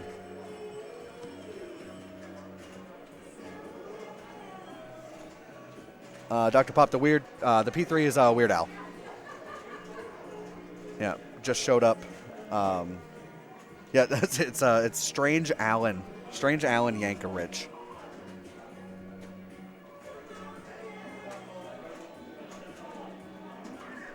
Strange Alan's large room of funny stuff. But you haven't played. That game's a lot of fun, man. If you have one nearby, go give it a couple plays. They did a really good job with this one. You know, I played some P3s in the past, and I'm like, oh, you know, this is cool, but you know, I don't know if it feels kind of like a novelty. This feels really good.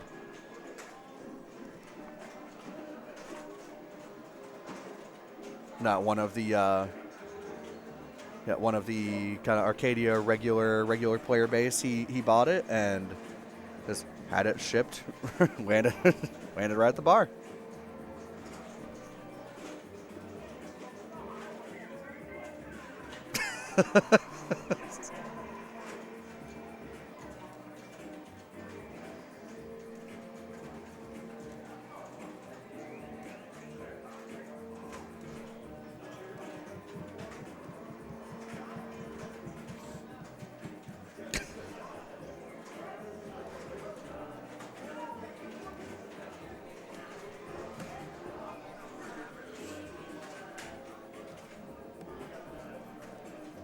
All right, it looks like we are set.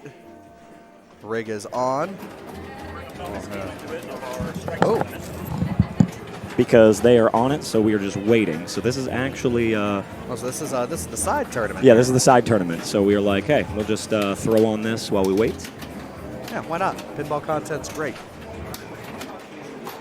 And that lets me look at this camera turn off, so I can fix that before we.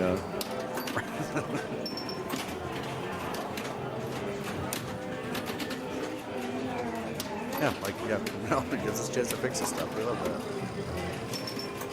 And we'll turn off these scorecards for the moment so no one's confused. This is going to be the weirdest YouTube VOD of just in the middle of a finals match. All of a sudden, we're going to flip to a separate tournament with no information. Yeah, so this is, let's see. Real Daniel Roan is in a match play tournament currently. Groups of Groups of 4. Yep. 2 rounds of 2 games. Just a little fun side tournament to give those who are knocked out of the main here in Maine-ia something to do in the meantime, and then something to give, We like to call them the losers. If that's yeah, and for those watching at home, that's both of us. Yep. Both of us Why we're in the booth. made finals in our respective divisions. Nice little pass there. As the New Yorkers say, the beef to booth, happens. Yep. Yep. The beef to booth pipeline is real. Of course, too, they just started this game, and since it's Daniel, too, it's going to be. It's going to be a long ball. It could. He's good. Oh, what's that? Oh, nice. Interesting. What's that kind of? What the hell? Okay, that's a dig. Yeah, the roll-up Fucking flip kind of thing. Did the hokey pokey and turned itself about. Nice. That one, though. Yep, You can't have 3. Nope. Yeah, we have rules against that.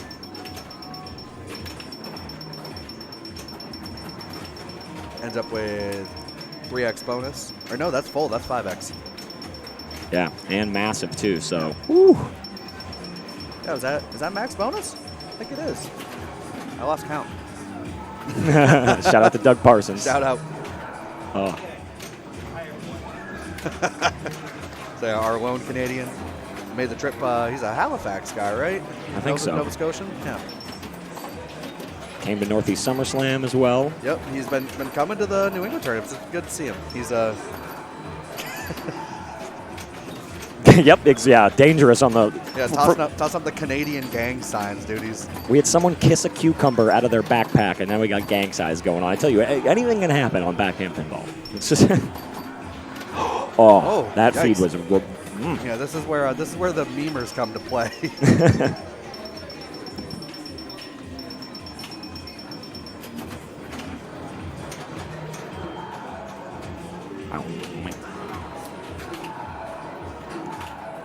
Here's Sarah Toomey, local player here. I remember she would come to the old Arcadia, the previous location, quite a bit. She was learning, and now her boyfriend Gabe is one of the top players in the state, and she has improved dramatically. Yeah. Even over the last 6 months, where she's making big pushes at tournament finals and stuff, and placing highly in league. And making the correct decisions. Right. I was watching her play yesterday, and I was like, wow, you're making the correct decision very consistently. I don't even do that. That was nice. Oh, she tilted. Wow, okay. Oh, no. I was going to say, that was a beautiful nudge to shoot it downward, but I guess that's some hot knowledge for the players waiting to get on Matahari. Don't push it up. Left and right looks... Because Daniel was doing tons of nudges, but he always nudges left and right, not forward, so... Yeah, forward really gets that bobbing. Bobbing, yeah. Now, if the tilt bobs are rocking, don't come and knock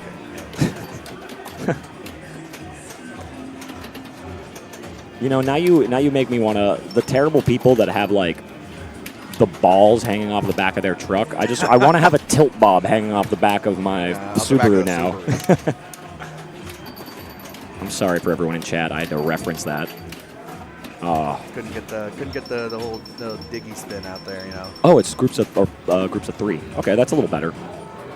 It's a little quicker. Yeah. All right, here we go. Doug's back. No gang sign? Nope, just looking. Yes, this is the side tournament. We are waiting on Matahari, so once this game finishes, we'll have Game 3 of Nick DiStefano versus Nate Mills. Which Doctor Who went to Nick DiStefano, Nate Mills took Avatar, and this will be the deciding game to see who moves on to finals. And speaking of finals, do we have... Yeah, we have results. We got a... I don't know if...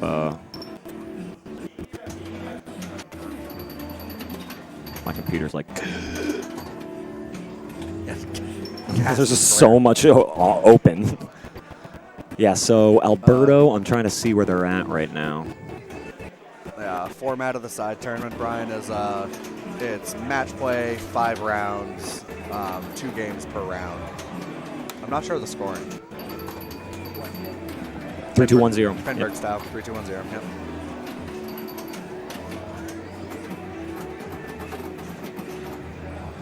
And, you know, it's for fun and money and Glory. fun bucks.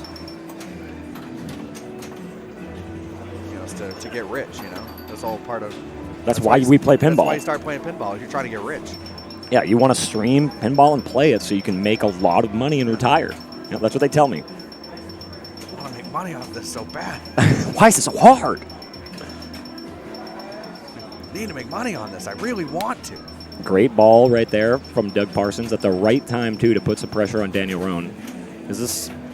I'm dumb. This isn't 5 ball. This is 3? It's 3 ball. Okay.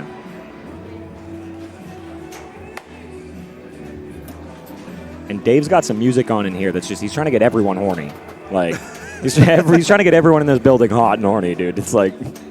It's a Sunday. You know, it's time to chill.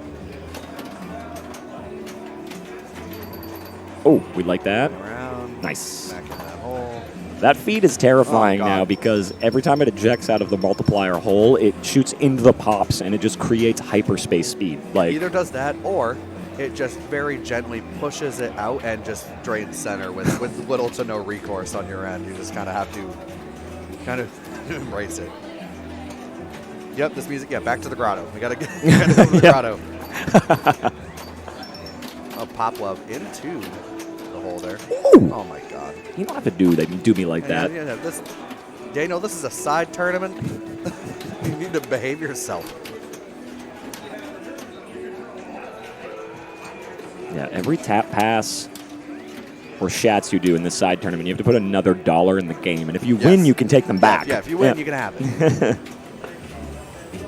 And just like that, I was going to say, Doug puts the pressure on him in the right moment.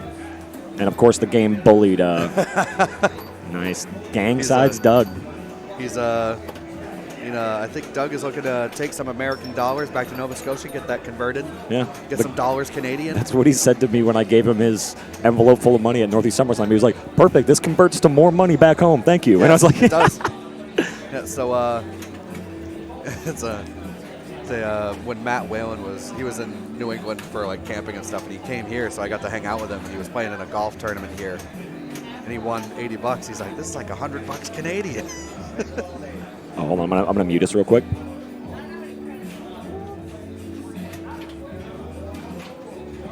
Oh, he doesn't. I don't want to. Yeah, he doesn't look like he's happy. No, he doesn't. Yeah, so it might be Alberto. And we're getting standings.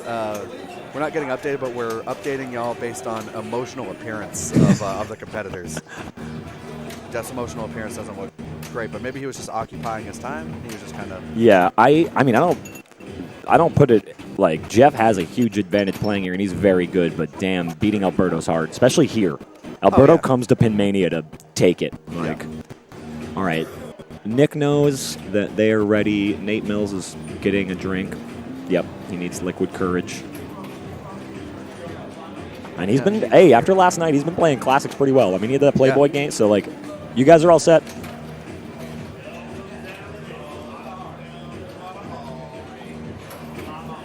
Big game 3 here. Looks like Mills is stepping up first. Winner of this goes on for A Division Finals to either play Alberto or Jeff Alterman. Oh, yeah. He's got a cucumber. He can make himself a delicious gin drink right now. That's true. Oh, uh-oh. Uh-oh. Oh, he looked at the camera lens. Yep. Oh. The sniff? The smell. He raises it to someone. Why are you this way? Oh my God, who? Did he do that for Avatar too? Because I didn't see it. Okay, he did. All right. Oh, no, he did it for Doctor Who. Well, I mean, and he lost that one, so I'm like, hey, careful. That might be bad luck. Bad juju, yeah. Hey, Barnold, what's up? Welcome. Big Arnold, how's it going? All right. Thanks for hanging. You came in just in time to see the cucumber sniff and kiss. Oh, and he house balls. That's unfortunate. We are in finals right now. This is the semifinals. Finals will be directly after this. Yep. So really bad ball one for Nate. Didn't get the multiplier, came down, didn't trigger the sling, flipped the wrong flipper. Oh, wow, what a save there. Great flipping.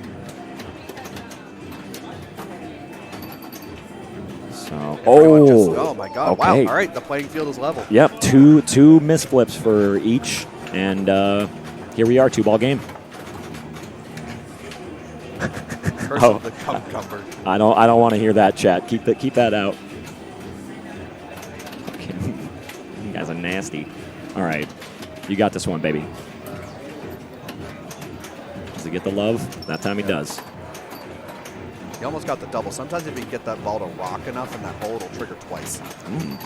A cheese, nice. And Nate will cheese. This man he's shameless. Natural born cheeser. All right, good. Gru, you spelled it right. It's cucumber. I wasn't about to correct you. All right, well, there's max bonus. Nice choice there. Flip it, catch it, send it. And he's got the 50K out lanes lit too, so drains in the out lane. It's not a huge deal. Just you already tilted. Just no tilties. Nope, don't push up, Nate. Yeah. It smells like up Nate in here. So what's up, Nate? All right, nice. So he gets the B on the rebound shot. Much better ball here. Yeah. Increasing that bonus. He's maxed out, so at this point it's drop targets is on the agenda. And he knows it. I think he knows it, yeah. Nice job. Good game knowledge. And wow! He didn't even touch the it. Patience, yeah, he just let that happen. Oh, he almost got the backdoor on the B again. Gotta be careful what I say, man. This chat's on one. I'm like, my God. Nate's kissing a cucumber, and I'm saying backdoor in the B, dude. Careful. Yep. That's a ball. That's a ball. Let's get some Monka TOS in the chat. But sometimes with players like this, if you push a Nick DiStefano, it can be dangerous. Yeah, you know? This is, and Nick is no stranger to this game. Yeah, I told you. Oh, he gets the double up. Gets the pop love there.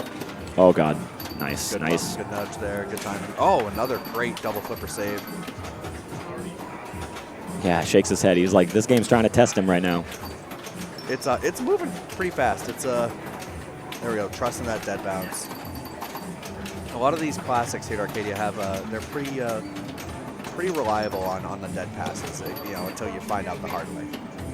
Yeah, last night. It's done that many times. I'm like, yeah, it's a good read. And it's turns out I'm illiterate. Gets the B. Building that bonus. He's still trying for the saucer here so he can get max multipliers. He's one. All right, he's halfway to max bonus. Now hit his max multiplier. I think now it's worth 5,000 every time he hits, and then 5,000 every time he hits that from henceforth. No reason to. I think at this point you go for drops. Oh God, slings. He gets the 50 though, so he does not max out his bonus though. He was just shy. So I think he will catch Nate. All right, making him play. Yep. All right, ball 3. Nate on the come up here. Let's see if he can get multipliers going.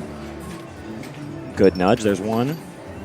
Doesn't let him play. Oh my nice. God. Oh, that's so stressful.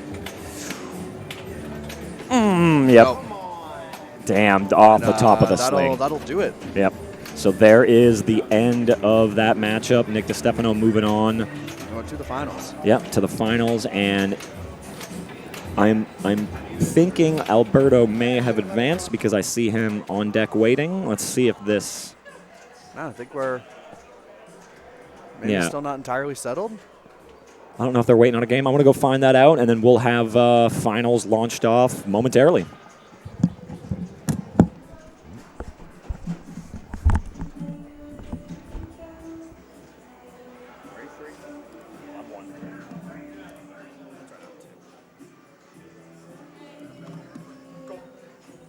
All right, the booth is taking a quick bathroom break and grabbing some waters while we get finals ready. Thanks for being here. Thanks for tuning in.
Take a look at the B bracket as well. We got Chuck Webster versus Aaron Gunn in finals.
All right. We are still waiting for the results of Alberto and Jeff. It looks like they are currently in a match on Jackbot. With the match being underway, out of respect for the players, not gonna move it into view during the game. So we're just gonna. Yeah, we have updates here. All right, so they are on game 2. Alberto won game 1. Oh, they're only on game 2. Only on game 2, so God. I guess they had an absolute ripper of game 1. I don't know what bank they were on, so I'm trying to think of. I got to go look at.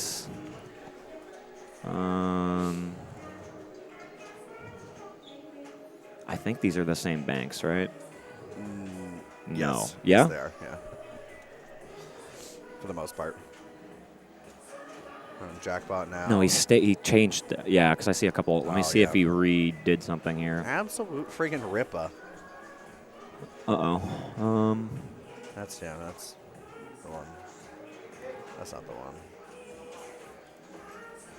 Okay. No. Yeah, 'cause some of these aren't on. I don't know the rhyme or reason behind. Well, that was real. So.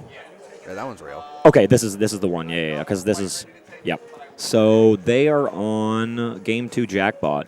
Jungle Lord? Did they play a 45-minute Jungle Lord? That doesn't seem real, right? No, I guess maybe. Did they jump to Jurassic first? Well, Jungle Lord of the Rings is a bank for the right. side tournament, so Yeah. maybe there was a big group on it. Maybe they had to wait. Yeah. Yep. Then it looks like they might have also had to wait for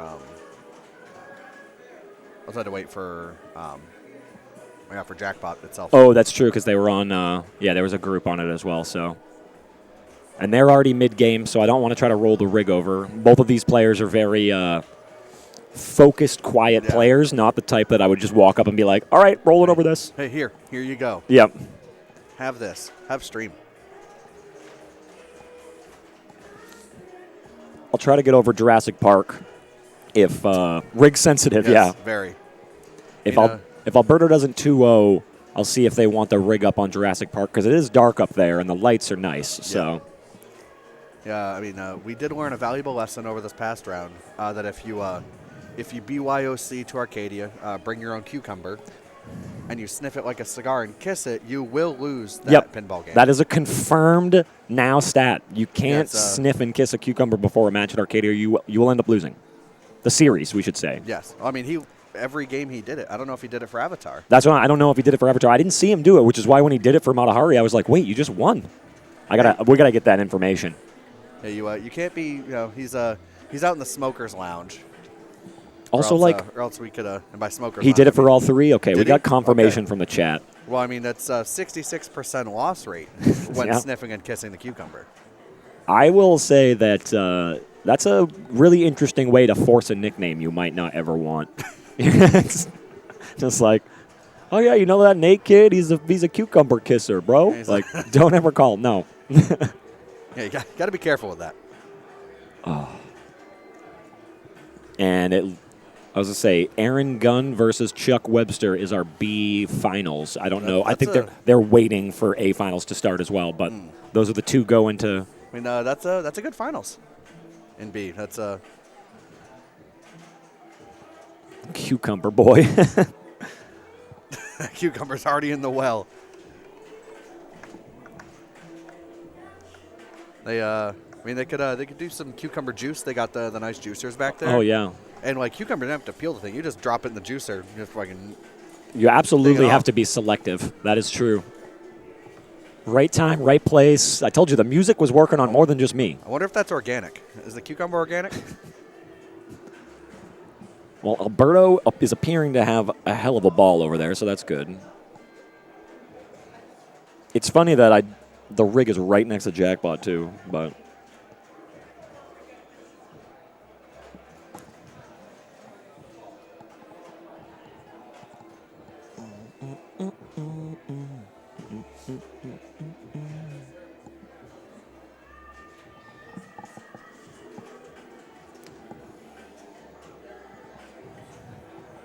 Yeah, we just have a little bit of break. We can talk about some fun stuff and meme for a little bit. Yeah. Not a bad you got thing. a good meme in the chat. Just shout it out. Shout it out real loud. Like, hold on. Have you guys played much Weird Al in chat? They have a Weird Al here at Arcadia, so we've been talking about strats with people that either own it or play it a bunch, because I have played it one time. Ooh. Hashtag Cucumbergate, dude. Damn, man, who's Wednesday? Who's I'm not going to lie. I just looked down from my Go XLR to try to press the egg button. I literally just went like this, and I was like, oh, that is not here. No, that doesn't exist here. Yep. Here I go subscribing for 22 months again. Okay, yeah. I haven't played Heist either, but the Weird Al, the animations on Weird Al and the art are just really nice. Hashtag real Daniel Roan. It's true. Yeah, this is the first P3 I've really gotten to take like a proper whack at, like something I can like really try to learn consistently. Like it's not something that's like a little treat if I go to a location with like a different module. Yep. I'd say this is like, this is the one that's here. So I'm like, all right, well, It's a lot of fun. I like it. I think the modes are really fun. Of course, not all of them. Much like many other pinball games, not all of them are equally as lucrative. Yeah. But it's quite a bit of fun. And if nothing else, the call-outs and the animations and stuff are all really well done. So yeah, really thought out. Yeah, It's nice to see. It's engaging, like, in a different way. It's nice to see a pinball company that's curating a machine to that point that isn't Stern. Right. Because it takes a lot of work to get all the little memes and plastics and audio cues right so that it hits. Right. And I feel like that game really does.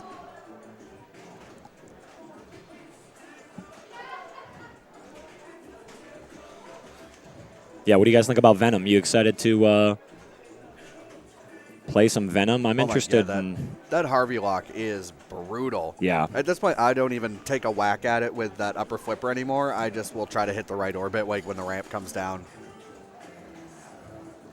Yeah, from what I've heard, he, when they were recording it, he was like, yeah, I mean, I'll say it 5 different ways, you guys can use all 5 of them. So I guess there's, every single recording for, a call-out, they put it in there. So there was just, multiples of every single one. So you'll end up hearing different call-outs for locks and for tilts and everything. So, yeah, it's awesome that he was, super into it.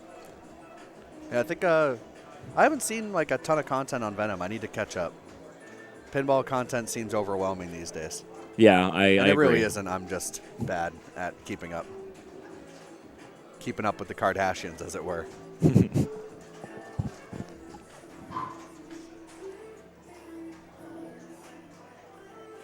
Bop in Arcadia.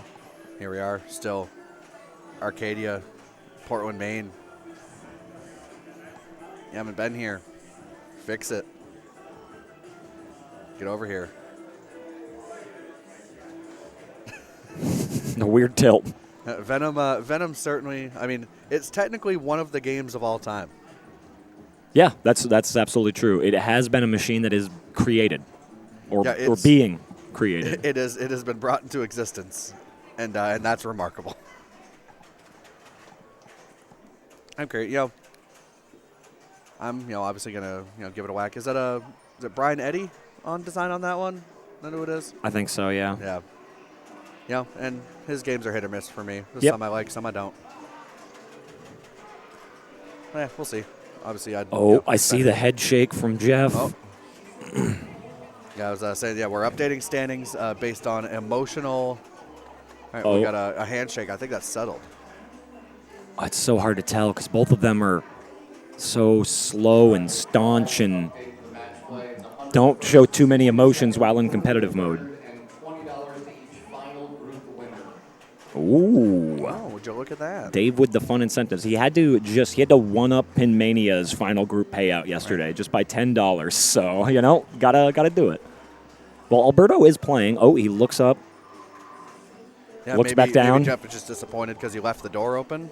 Yeah, that's my thought. Because he's looking like, Adam, JR, and Jeff are all looking like it's important. I'm going to go...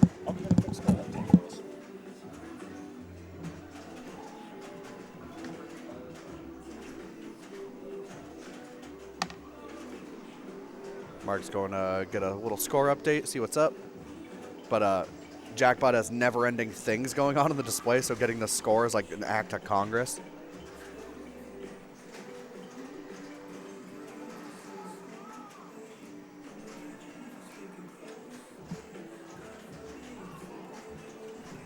Yes, so Nane left the door open at 1.5 bill, and Alberto is at 900.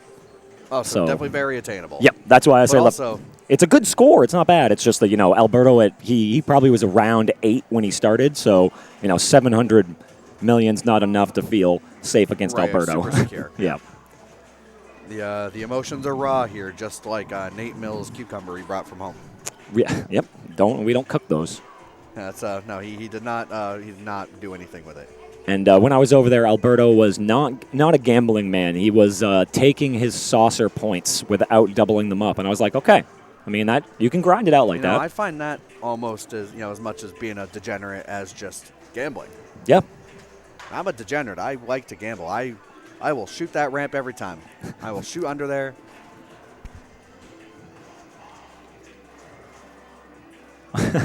You can't say you didn't say it. It's right there. Yeah.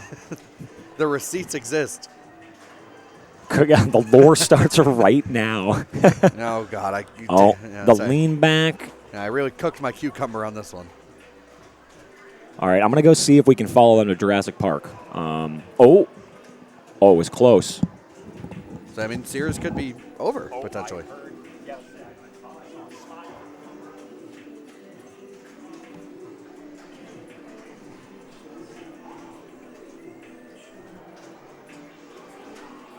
Handshake for Alberto from JR, the progenitor of this fine tournament. Alberto takes it 2-0 wow. by 6 million points on bonus. Wow. The bonus tickover won the game for him by 6 million. That margin, I mean, for anyone who knows Jackbot, that margin is nothing. Yeah, that is nothing. That's a few pop hits. Yeah, that's crazy. And he didn't double up that shot that I mentioned. He just took the 24 million instead of the 50. So if he would have missed it by 6 million, it would be because he didn't gamble. Yep. Damn, yeah, that is nuts. So we have an Alberto Santana versus Nick DiStefano finals, and we will get that rig momentarily.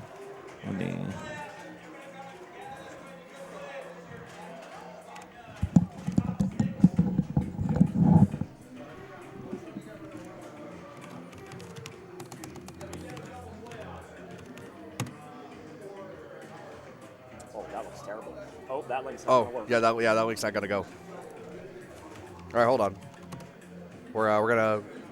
I don't know what's going on with the kerning on the link here.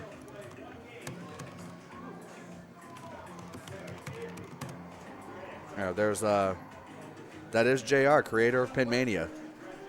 Creator of pinball. Creator, yeah. The man invented pinball. It was the craziest thing we've ever seen. He changed the world. There you go. Scroll around in chat there. We got the links separated. 1856, post-Civil War or pre-Civil War. Tensions are high.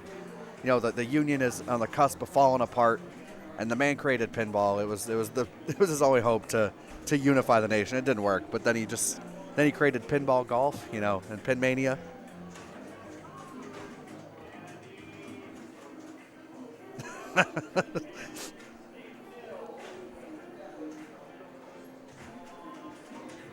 Yeah, if you don't know JR, John Reuter, he is one of the reasons why competitive pinball is so good up here in New England. He was one of the OGs. Definitely wouldn't be the same, wouldn't be as big as it is without him. New England has a bunch of big tournaments these days. It has the biggest pinball league in the world. It's not for nothing. All jokes aside, we like to tease about it. Because there's always the same JR quotes.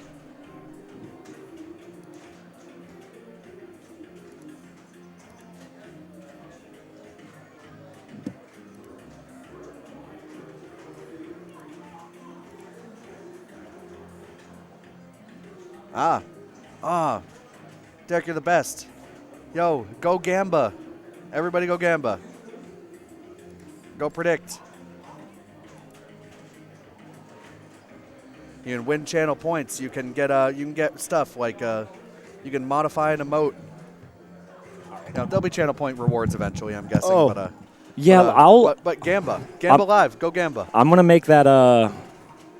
Go Gamba. I'm gonna go Gamba. Thank you, Mutterfutter, for channel port Gamba. I appreciate you doing that. Big shout out to the mods in the channel, and I can get you. I can get you the bank for A Division if you guys like. It looks like we're going to be going to Beatles. We're going to be going to Laser Q, right? Or is that right there? No. Beatles, Mars Trek, Getaway. I believe that is going to be our finals bank. Beatles, Mars Trek, Getaway. Getaway, High Speed 2. Sorry. Yes. So we're going to have fast games for all of finals. I see. I mean, I don't know if either of these guys really has an advantage over the other. I think these are games that they both know well, and and they're pretty equal. Yeah, games. and they don't have play styles that really kind of there's like some players here with play styles it's tougher, Yeah. But, And on like certain games, but these guys, I think, are both plenty capable. Yeah, there's no crazy multipliers that either of the game can blow out of the water, so we're not going to get a win that's like kind of unfortunate for anyone, I feel like. The getaway. Go fast as well. Also fast as hell. Yeah. The getaway. Break speeding laws also. Oh, yeah, and if you don't see that Stream Elements in the chat, if you have an Amazon Prime account, you can be a primer, and you can subscribe to Backhand Pinball for free. You just got to link your Amazon Prime account to your Twitch account, and then you can be ad-free. You can get a bunch of emotes like you see in the chat. And it looks like Nick just threw his credits in, and here walks up Alberto. Zoom. And here we got Beatles. Yeah, if you got some Bezos bucks, you can throw them at this channel, and then you can get some emotes like I've already advertised the cucumber kiss emote coming soon. Oh yeah, that's coming. Yeah, the Jason Zaylor emotes there. Yep, Yeah, you can get Zaylor Pog. Yep. You can get Madge. Mark Madge. Oh, you get the Pepper Jack emote. Yeah, you can get my cat. Yeah, that's true. And plus, I think the best part is ad-free viewing. Yeah, that is the best part. You'll never get stuck missing the action.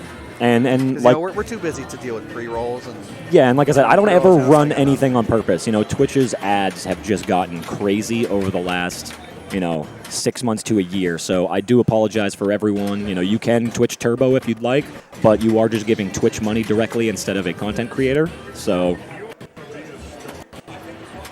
Wow, big drive my car. Yeah. Huge. Man's was looping. Good. So he's got this mode super jackpot way on the left there. Just has to drop the fab targets, which it looks like he has. And then he will receive Cucumber. Yeah, he will receive Nate will give him the cucumber. Still a good of course. Is it extra ball worth any money in this? Oh, and then he tilted. Wow, Zaylor is also in final. That must be a Beast. At Beast, yep. Yeah. Wow. It is hard to pick. Yeah, there's two good quality pinball today across the country, and I know Florida has a pretty good tournament going on as well. So there's big names all across Twitch right now. Old Nick. It's good, if I have a device with some multi-window viewing. Yeah. Good time to take advantage of that. Yeah. Looks like. I just selected won't be long, so this is the pop bumper. Okay. The nice thing about this, if you get that loop, it'll get grabbed by that magnet up there and drop it right in the pops. Kind of just. And like it wasn't even going to go all the way around to that magnet right there, but since the magnet's so strong, it hold it up. Yeah. Also, you get this auto plunge, grab of the magnet, drops right in. It's actually kind of a good strat if you want to just exhaust your ball save. It just drops it right up there for you.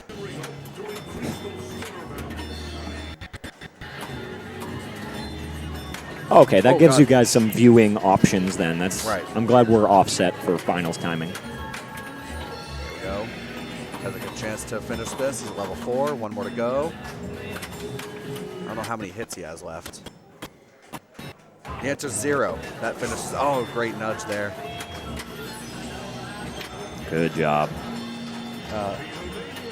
Flutter backhand merch win. I mean, Mark has been premiering some real dope backhand shirts here at Maine-ia that I think are on the way. Yeah, we're going to have a limited run of some shirts coming out in the next week. You'll probably see the announcement with the designs. I actually got to take some pictures here before I leave with both of the shirts on so we can have some good marketing for it. But we will be running 2 different limited print shirts that I'll be hand printing for everyone. And then that'll kind of continue at all events that I'll be streaming from now on. So at Pentastic, at UK, at New York City, at the 24-hour, I'll have custom tie-dyed, limited shirt runs for that tournament specifically that are backhand. So that's something I'm going to start doing for a little bit more fun and just, to make my life harder. We all know I like to do that. So, all right, Alberto chooses the pop bumper mode. Now see, whenever I end up playing Beatles, I tend to run spinner mode first. Me too. Because, these, I'm guessing they also just don't know. That the spinners are juiced out of their mind? Yeah, the owner of this machine, he loves his spinners, and so He purchased airplane lubricant to lube up these spinners. Damn. And airplane lubricant, if you don't know, almost has like 0 friction at all. So it has just enough so eventually they'll stop. But you can get to level, like midway level 3, sometimes to level 4 on one single rip of that left spinner if you hit it hard enough. So Alberto there just kind of, he had a good ball, but there was a point where he just kind of like lost control, couldn't hit the orbit, and then it was every time the disc would grab it. So you got to be careful with that spinning disc in the middle of Beatles. Oh, ball save exhausted already. Didn't get the short plunge. There we go. All right, he also takes drive my car. Oh my God. Yep. Scary. Yep. Oh. Yeah, that left out lane is going to be eating all day. So. Oh my God, Barnold! I've done that so many times. Hitting the home run. I'm going to be using that from henceforth. That is a very funny way to put that. It looks like a home run.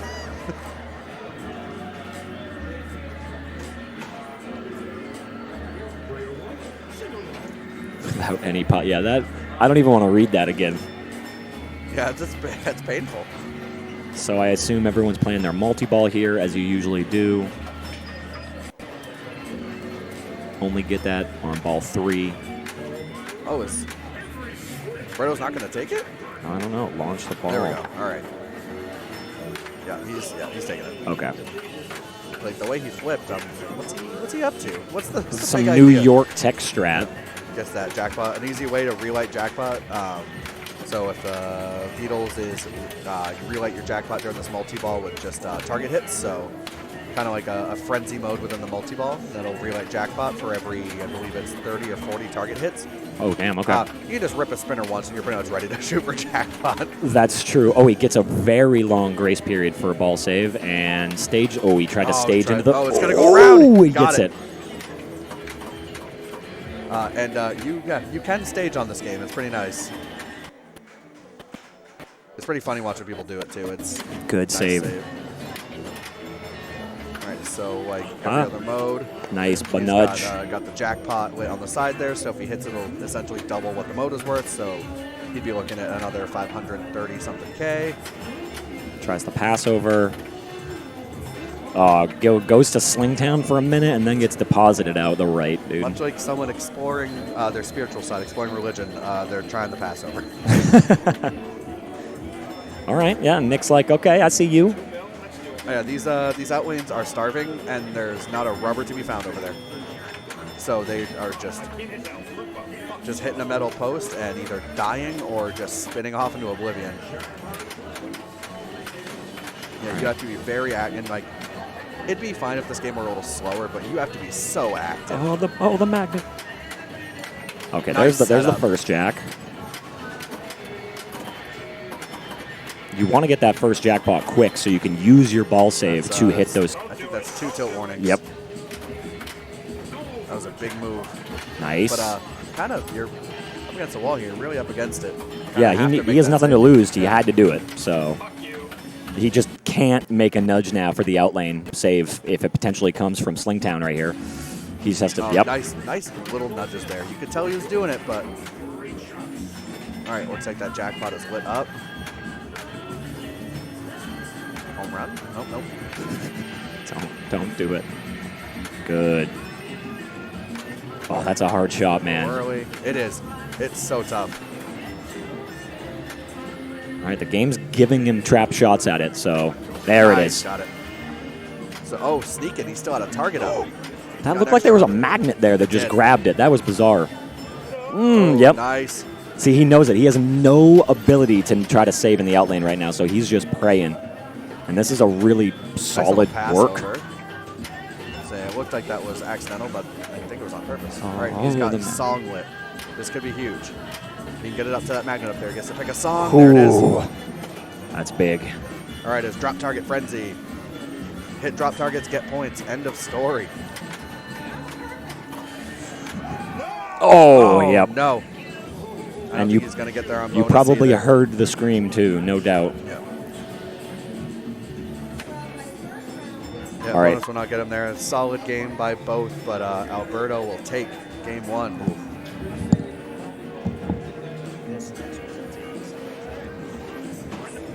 Oh, yeah. Yeah. Yeah. All right, so next up.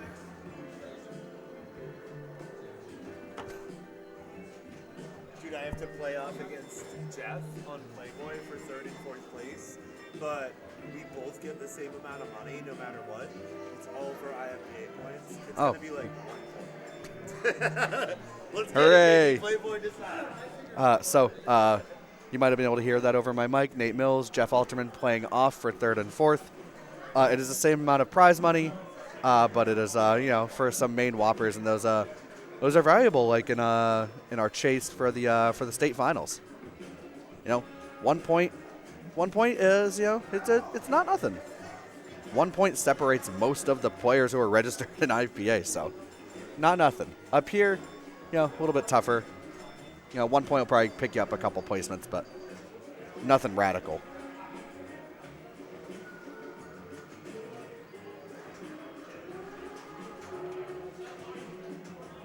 Again, finals, Maine-ia. Maine-ia 15.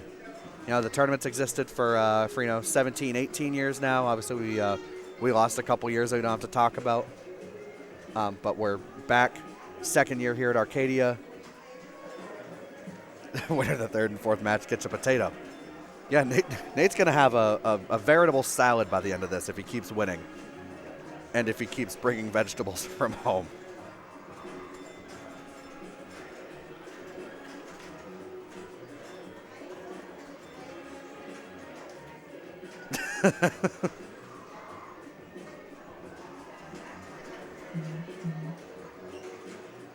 We bring, we take Nate's cucumber and we take Nate's zucchini, and we shuffle them up, and we see if Nate can tell the difference by look. He can't interact. He can just look at it. And if he doesn't pick right, then he just loses the game, even if he won.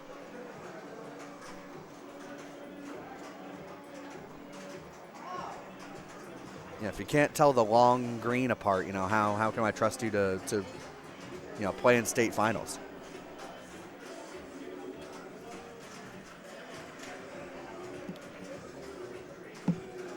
All right, so we're trying to get that streaming rig over there. It requires some logistics. It's a tight space over there. Maybe not. It's coming back towards me. You can probably see the door frame moving around. So we're going to play. You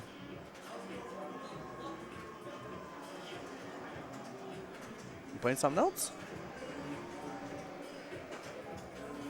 Yeah, that's, what game is that over there? That's, it's Laser Q. Playing Laser Q instead?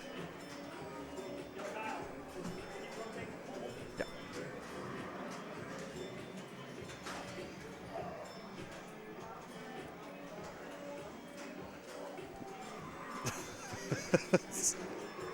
Yeah.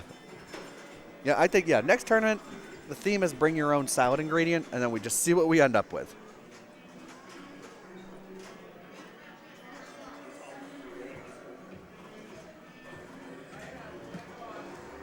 Yeah, IFPA rules, you get one opportunity to hit someone with a cherry tomato and receive no penalty. It's an important part of the process.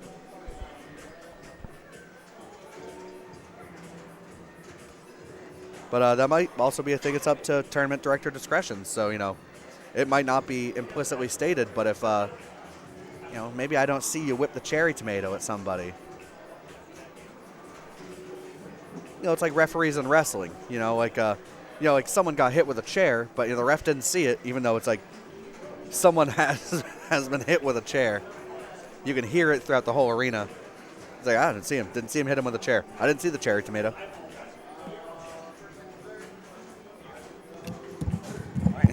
Laser Cube. Next month, September, tossed salad target match play. Oh, no. Okay. Butter's the tournament director. That's true, actually. I can't even argue with it. Hold on, let me do this. Make some little adjustments here. I'm stupid. Who won that last one? Oh, Alberto did. Alberto. I'm stupid.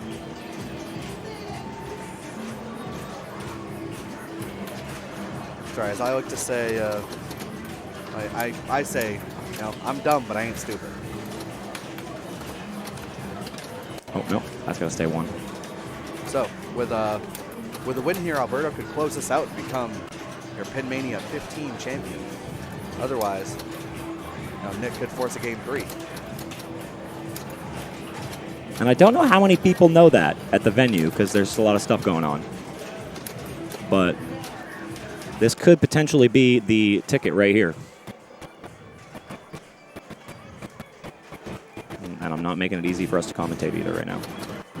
No, those plays are cute. He is, looks like Berto's on his 8-ball already.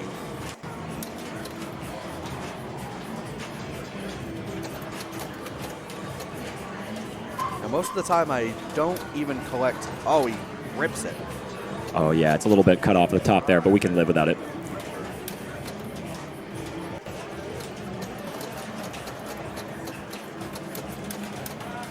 Oh, he's back to his 9-ball, back to that set of drop targets. These are set to hard, so if you hit them out of order, if the drop's out of order, it will regress you back one. Yep, yeah, you do fall behind, which is savage. Nice choice there on the dead bounce. The one thing about this game, you know, you see the scissor flippers on the right there. There is a railing between the two of them, so you cannot accidentally scissor yourself into oblivion.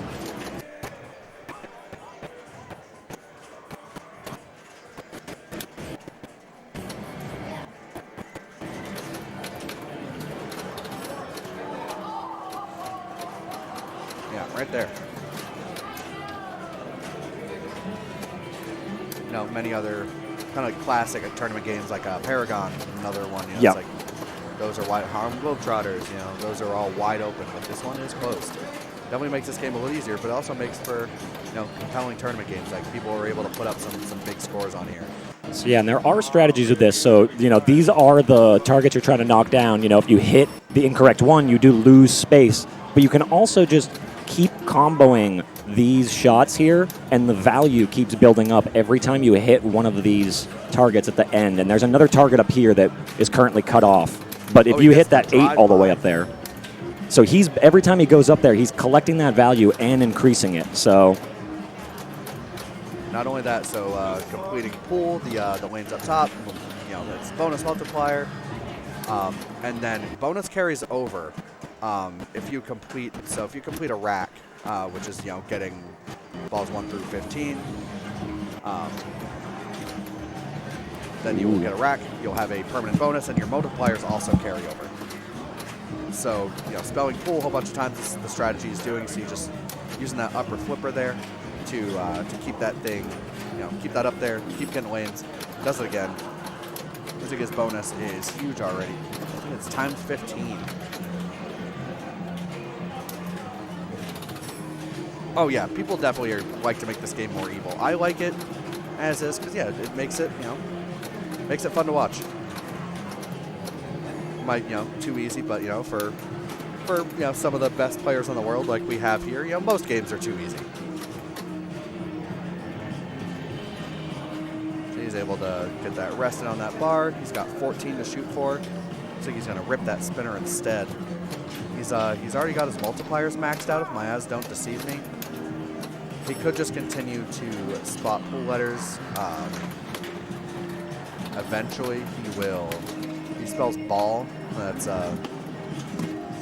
know, ball is B-A-L and L. Oh, Marky, son of a bitch. As I'm whiteboarding this friggin' guy. So yeah, B-A-L-L will spot you a target. Then your left in lane will also spot a ball letter. So yeah, there's ways to just not even shoot the shots, but also, you know, just get points, and you can just, you know, do what Alberto did and just shoot for pool to get your bonus multipliers maxed out because those carry over. You just shoot ball and just collect stuff all day. And then he's, you know, at the same time making his 8-ball shot more valuable when he's going to collect racks. Yeah, now we can see the full field, so we can see what Alberto was working on upstairs now instead of it kind of being a mystery.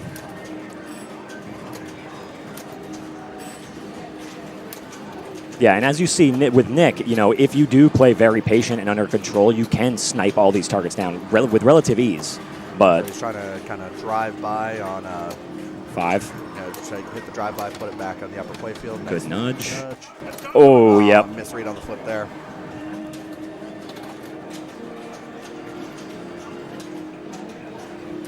Oh, it is set to hard. He's back to 7. Okay. So Alberto with a huge lead right now. Great work on ball 1, trying to extend it to just increase pressure on the Nick. Yeah, so he will most likely go back to the well, try to increase that bonus again.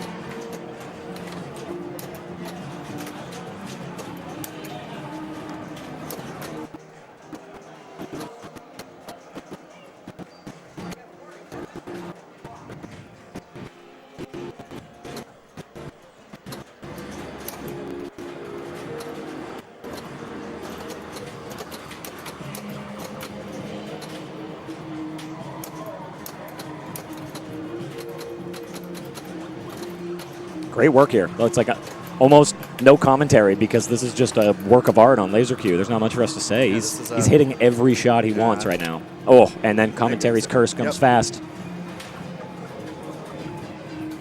All right, the hill continues to be steep for Nick. Yeah, not something Nick can definitely do this. Like, it's just a matter of, you know, not getting hit with that outlane. I think now he's got to get his bonus to 7x to at least maximize, because he needs to,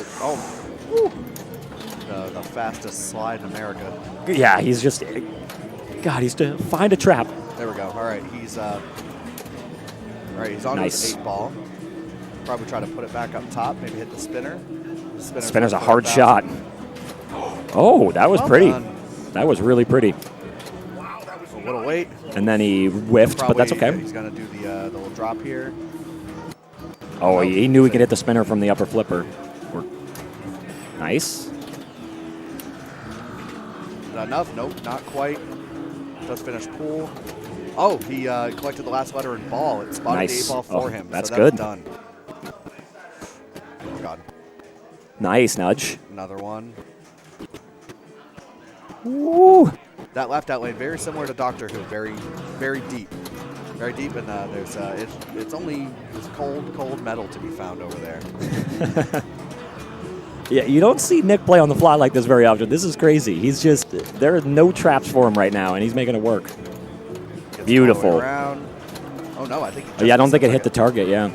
But it's it's getting that bonus multiplier. He needs that now because as Fudd mentioned, it is set to hard mode, so Alberto does reset to 7, but having a base 7x bonus multiplier in this game is huge. Yeah. This is good upper playfield work. He needs to make that progress now, or else it's probably a wrap. Nice. Oh, great nice save. Gets it right back up there.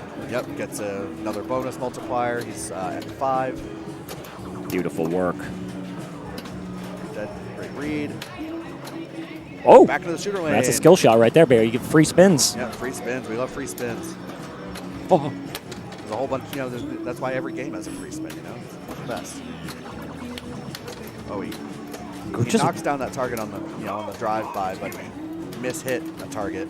So it went back to the one he started with. There's the target out back. Good work. So that 8-ball shot is the most valuable of the balls to collect, so getting it high value if you can while you're also trying to get your bonus multiplier up is definitely a good way to go. Nice. Ooh, I like that little flip. Oh, tough to get it, that mini flipper up there. Oh, nice. Say, that wasn't going to be a fun way to watch someone die after this ball. I'm glad he nudged that out. Great flip. He's going to settle down. Nope, he's going right back to it. I love it. Another great save. Another one. Damn. This is just Nick finding flow and deciding to run with it, no doubt. Another great flip. Oh, decision making on point. Chaos into another orbit. Oh, there it is. All right, he's got that base 7. Or he got base 7 last time. He's at 10 now. Oof, that's exactly like you said, and like what Mutter Putter said. That's exactly what he needed. Almost to max. So once we see him get max, he's going to start chasing racks now. Oof. Hey. Drained, but hey, that base is there. He's even the playing field. Yep. That is. He can now. It is certainly conceivable. Yep. Because if I don't think Alberto has finished a rack, he's just focused on getting that multiplier up. I don't see that first 15 flashing. Oh yeah.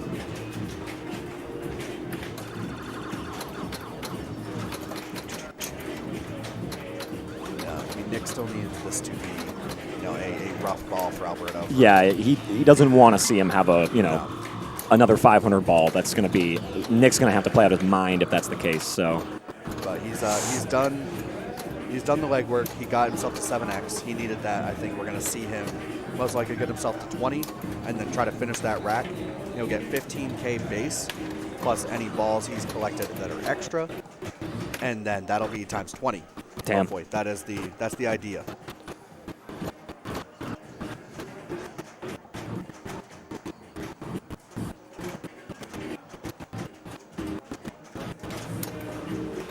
Oh, coming back to the little flipper though, maybe.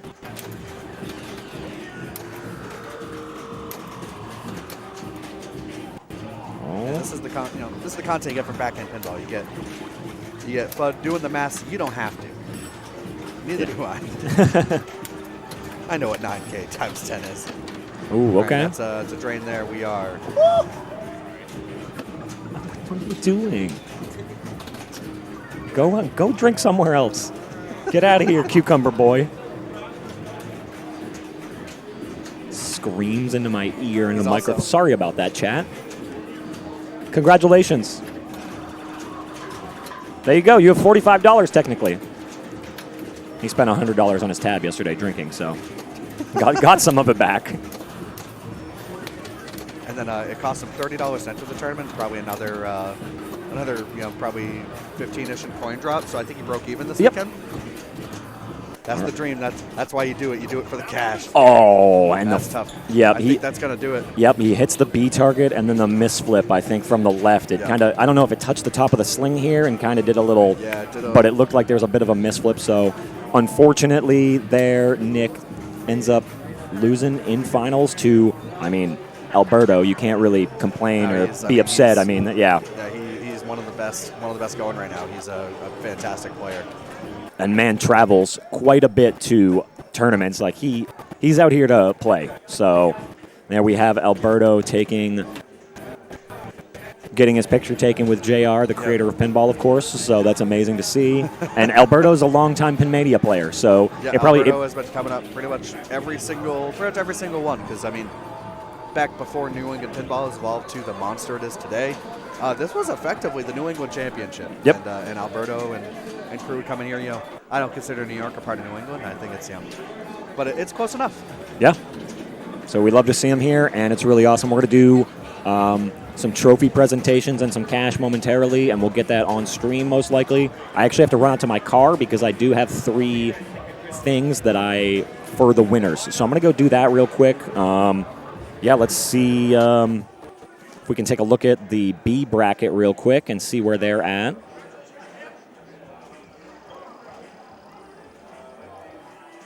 It still looks like Chuck and Aaron battling, trying to get a bird's eye view on where they might be. Either way, I'll try to get you an update with that, and we'll do the trophy presentation and everything momentarily, but that does conclude pinball for the day. So we'll be doing trophies and signing off, but thank you everyone for watching, and don't go anywhere yet so you can see these trophies get dropped off to their rightful owners. Let me see if they're done playing or they're waiting, and we can get some results. So, also, congrats to our Gamba winners. Enjoy my points. Hey, Aaron, are you guys finished? Yeah. Who took it? All right. And it looks like Aaron Gunn is our B division winner for Maine-ia. And that's some Arcadia location representation right there. Yeah. Aaron plays here, pretty much every night he can. He puts in that work. Aaron's a fantastic player. And I think the only reason you don't see him, yeah, it's we're gonna get him up here.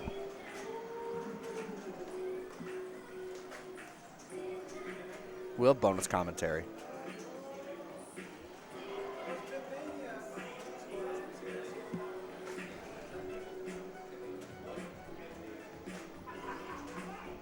So I think he's grabbing a refreshment of sorts.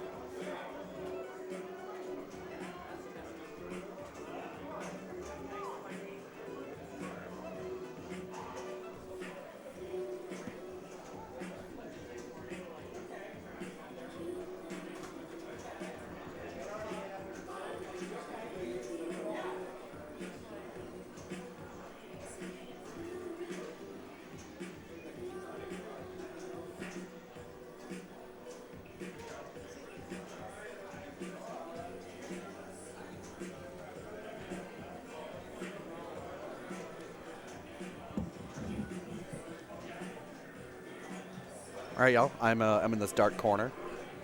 Kyle, coming at you. You may have seen me on pretty much all of these events, either trying to be serious or trying to be a degenerate, and I will sometimes do both. We're gonna have Aaron up here shortly. Have him, take us through his run and B. You know, it's not something we really got to see because we're following around our A players in our A division championship, but we'll have him kind of take us through kind of what brought him here, how he felt coming into today. You know, it's even though there's no travel involved for him really, it's it's still a long enough day, and it starts early enough. It's definitely tough if you're not much of an early riser, and being a fellow hospitality industry professional like myself. Then tell you what, 9:30, 10:30 comes early.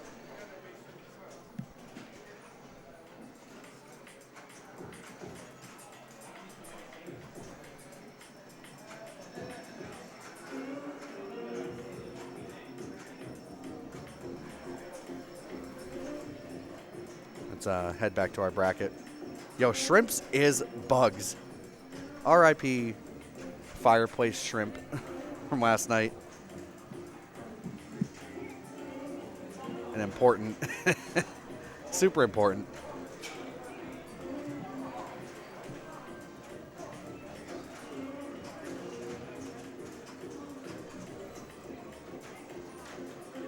He's taking his sweet time. He's distracted. That's it. He's fired.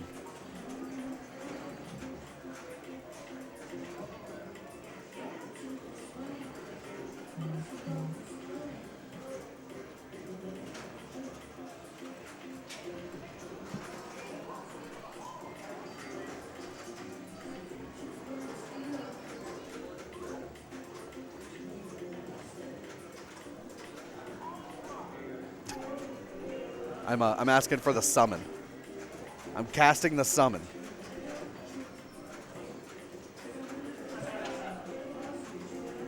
All right, here he comes, our Maine-ia B Division champion. You know, and that's the thing.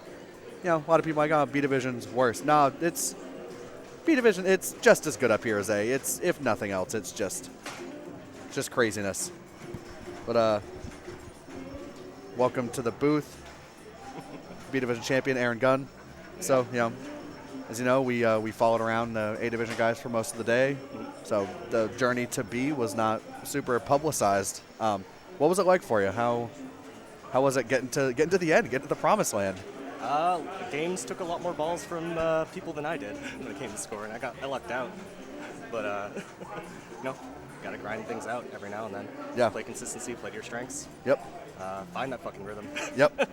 Yeah, it's what it's dance about. All over Fathom. Yep. That's all I know. What ended up being your final games in the finals against Chuck, who is, a great player in his own right. Has been playing pinball for as long as we've been alive. Take us through. Yeah. We were spoiled to get a pretty good bank. We had Fathom, No Fear, and Zilla. Ooh, that's a nice. That's a balanced breakfast, as it were. So I love me some Fathom. That right flipper got rebuilt, so you can actually shoot the top lock again. Yes, you can. I was hitting it yesterday. It feels so good. Yeah, you can just go, whoa, what? Yeah, whoa, it's there. It's again? Crazy. Nah, I just finally grounded out an extra multi-ball on him. Just kept it going until like I maxed out both sides and just made sure it came back to the other. And then I'm like, nope, do not, nope. Give it one nudge, no tilts, no tilts. Yep, no tilts. Hit that bonus rolling. Yep, bonus is too good. And then we fought on No Fear. Started again, couldn't find that last lock shot. Yep. Had no mode, so I just kind of tried to grind out the last thing, and Chuck's just kind of ramped me out. Yep. Which you got to do. Yep. Not doing ramps, you're not. Yeah, that's it. Yeah, if you can out jump your Gotta play fast, but you gotta go ramps. Yeah. Then Zilla, feel like Zilla's a pretty solid tournament game. It can go pretty long. Take some stamina. You do have to hit your shots. Yeah, a real popular start. I mean, everyone's got a good taste of it everywhere now, but also a lot of copies play a little bit better than this one. Yeah, this one's rough. She's not super nice. Let's say it's always been hard mode for a lot of people. The kick out's always been rough. The upper flipper, just gotta watch your destruction jackbots, but that ramp. Just be careful if you're not hitting it cleanly. Right. I've seen that kill more players than anything. Yep. It tends to drop center. Aside from that whitewater up and over. Yeah. Failed that drop catch. So I think that took me. I think I lost 8 balls to that over the 4 times I played whitewater in the last 2 days. Yeah. Was there any game in particular that you're proud of in your run that it was like a tough game against a tough player and just like this is the watershed moment where like I can really take this like. Oh man, I definitely had 2 big games on Fathom like throughout the day. One yesterday, one today. Like one of the other ones I was just down in the everything and just finally got that upper ramp shot and just crushed it, maxed it out in 1.7 mil. Yeah. Ooh. So take that. Yep. 1.7 will generally win you a game, I think. Yeah. I mean, it's always good to find that one game. It's like, all right, everything's gonna be okay. Yeah. Say flippers are weird, but finally tune in. Yep. Yeah. Oh yeah. Well, dude, congrats, dude. Super stoked to see you win B. It's definitely awesome. It's yeah. Oh yeah. Well. Thanks, man. Well, I'd say I don't get to play in May tournaments. So I know really it's like nice I was saying as a time off to play. as fellow hospitality professionals, getting weekends off is hard, and then being awake early is hard. So if you can do both of those things, it's and you end up winning for it, it feels like a real good return on investment. So, 5 hours turnover. Now I have to close tonight. Yeah. Again. Right. So let's go. Hooray. Well, at least you can close with some extra money. That's true. All right. As Mark is finishing up our trophy presentation. We've chat brings up a good point. We've been talking about. I don't know if you saw Nate with the cucumber in his bag. So we've been talking about a bring your own salad tournament, like a bring your own salad ingredient. I think Mutterfutter called it the Toss Salad Target Invitational. So Good Mixtape has brought up a good question. What's your favorite salad ingredient? What would you bring to the Toss Salad Target match play? Oh man, I feel like a lot of the things are gonna be taken. But I want that leek, man. Ooh, leek. Get my fucking leek stick out. So that's not the answer I expected. I mean, we already had No, everyone's picking garden salad stuff. Nah. Yeah, we had Derek talk about whipping cherry tomatoes at people. Ooh, that's good. So Yeah, I know what he's yeah. bringing, and I might have to go to the grocery stores and like buy all the cherry tomatoes, so he just can't. I mean, it's a potluck. Everyone's got to bring their own thing, Right, right? exactly. I mean, I'll bring the good cheese. I'll just Right. just go into the cave and take some cheese. Yeah. All right. Well, I think it's about time. Yeah. How we all set down there? Yeah, just about. So. Sweet deal. All right. Well, thank you, Aaron, for joining us. Aaron's about to go accept his accept his money and fun prizes and stuff. All right. We're gonna turn this camera around. Maybe take a quick second to gather ourselves, and we'll be right back with trophy presentations and sign off.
All right, we are 5 minutes out from our awards presentation. We're just gonna, run some sweet footage. Sure. Yeah, like this. That's good. Yeah. All right, never mind. Mark says no highlights for any of y'all. No highlights for y'all. Yeah, so we'll just hang here. I'll take a quick break and we'll be back in 5. Arnold, enjoy your pin bee. Go get them. Do your thing. Stream. Thank you for tuning in. Stream's nothing without y'all. So thanks for watching. Thanks for supporting. Supporting Backhand, supporting New England pinball as a whole. Always means a lot. All right, we'll be right back, y'all.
To you by a fucking cucumber kisser.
think? I want to thank Dave and everybody here at Arcadia that has been working this past weekend to make sure everything happened and worked and made it home as they always do. It's a pleasure to play in a place like this. It's a one-of-a-kind thing that you can't find everywhere, and we're just glad to be here. So, as far as your cash rewards, funny story.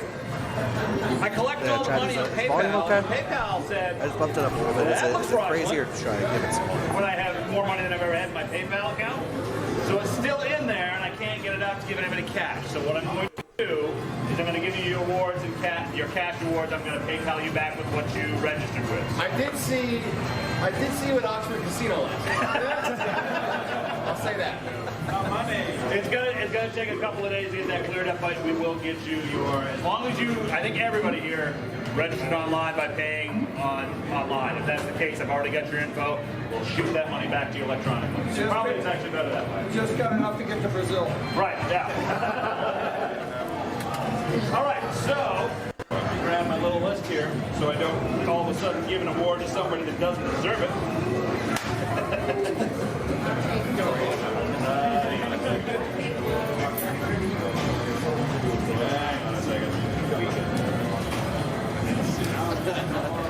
All right. Get all ready to go.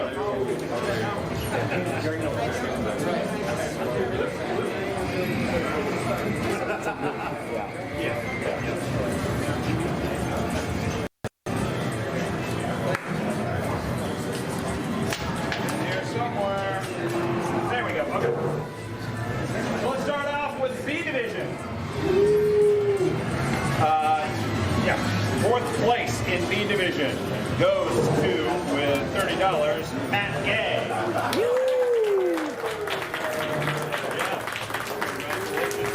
Look at that camera. Everybody in the world can see you. Oh, I'll get, yep. Oh, one more, yep. You want your pictures? You want real pictures? I'll take them and send them all to you. All right. Perfect. Congratulations. In third place for B division goes to Francesco.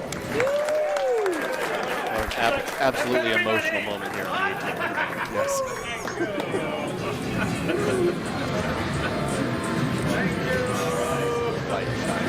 Second place, B division. Come back out. Goes to, oh yeah, Chuck Webster.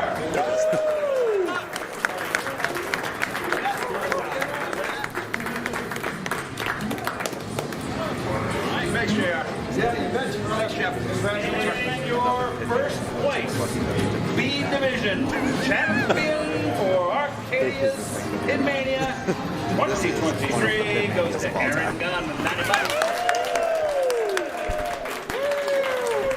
People will say this happened. Congratulations, man. Great victory for him. Great victory. Yeah, you'll get tagged in all of them. Hell yeah. Big competition in A division this year around. It was really amazing to see some of these games. Let's start off with fourth place with $145 in A division goes to Nate Mills.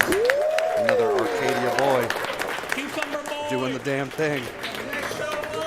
Cleanest shirt that he owns. Yeah. Hey, congratulations. Yes, sir. Third place in A division, and I keep putting my phone in my pocket. I think I just keep the damn thing out. I think so. Jeff Alterman. Perennial favorite. Really is. Taking home the third. Any tournament's been on fire. Oh, one picture. Picture with both of you. I know, I'm the same way. I think what we're seeing is that Yo. we don't get up early. Both Nate and Jeff get 145. Yes. No, we don't. Next tournament we have here. No, A division. 8 p.m. start. A division second place in a hard-fought battle. Nick Stefano.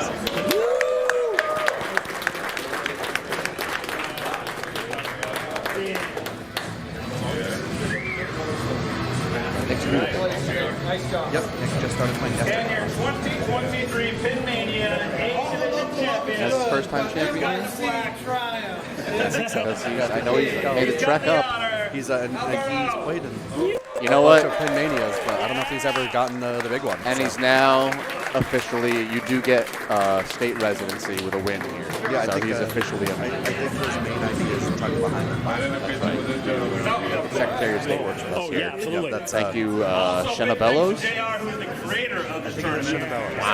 Wow, pulling out the Secretary of I think State. that might be her. Yeah. We'll get our people on there. My R&D department. I think, When you look in the mirror. I know it used to be Matt Dunn. it used to be Matt Dunlap. I remember his signature on the line. Of all the Pinmanias who've done this, one seemed to go very smoothly. No, it's Shenabellos. Confirmed as far Secretary of as State. So, we had hiccups in the background, but we fixed them as quickly as we could. I hope you all had a good time. So a big thanks for Jeff. Yeah, we have JR here. He invented pinball. Appreciate that. Hopefully we'll see you all again next year for Pinmania 16 and see what Pinmania kind 16, of crazy the logo tagline. JR ends up Find with this time. 16. I think, yeah. Let's get that one in the hopper right now. Let's get that one in his ear.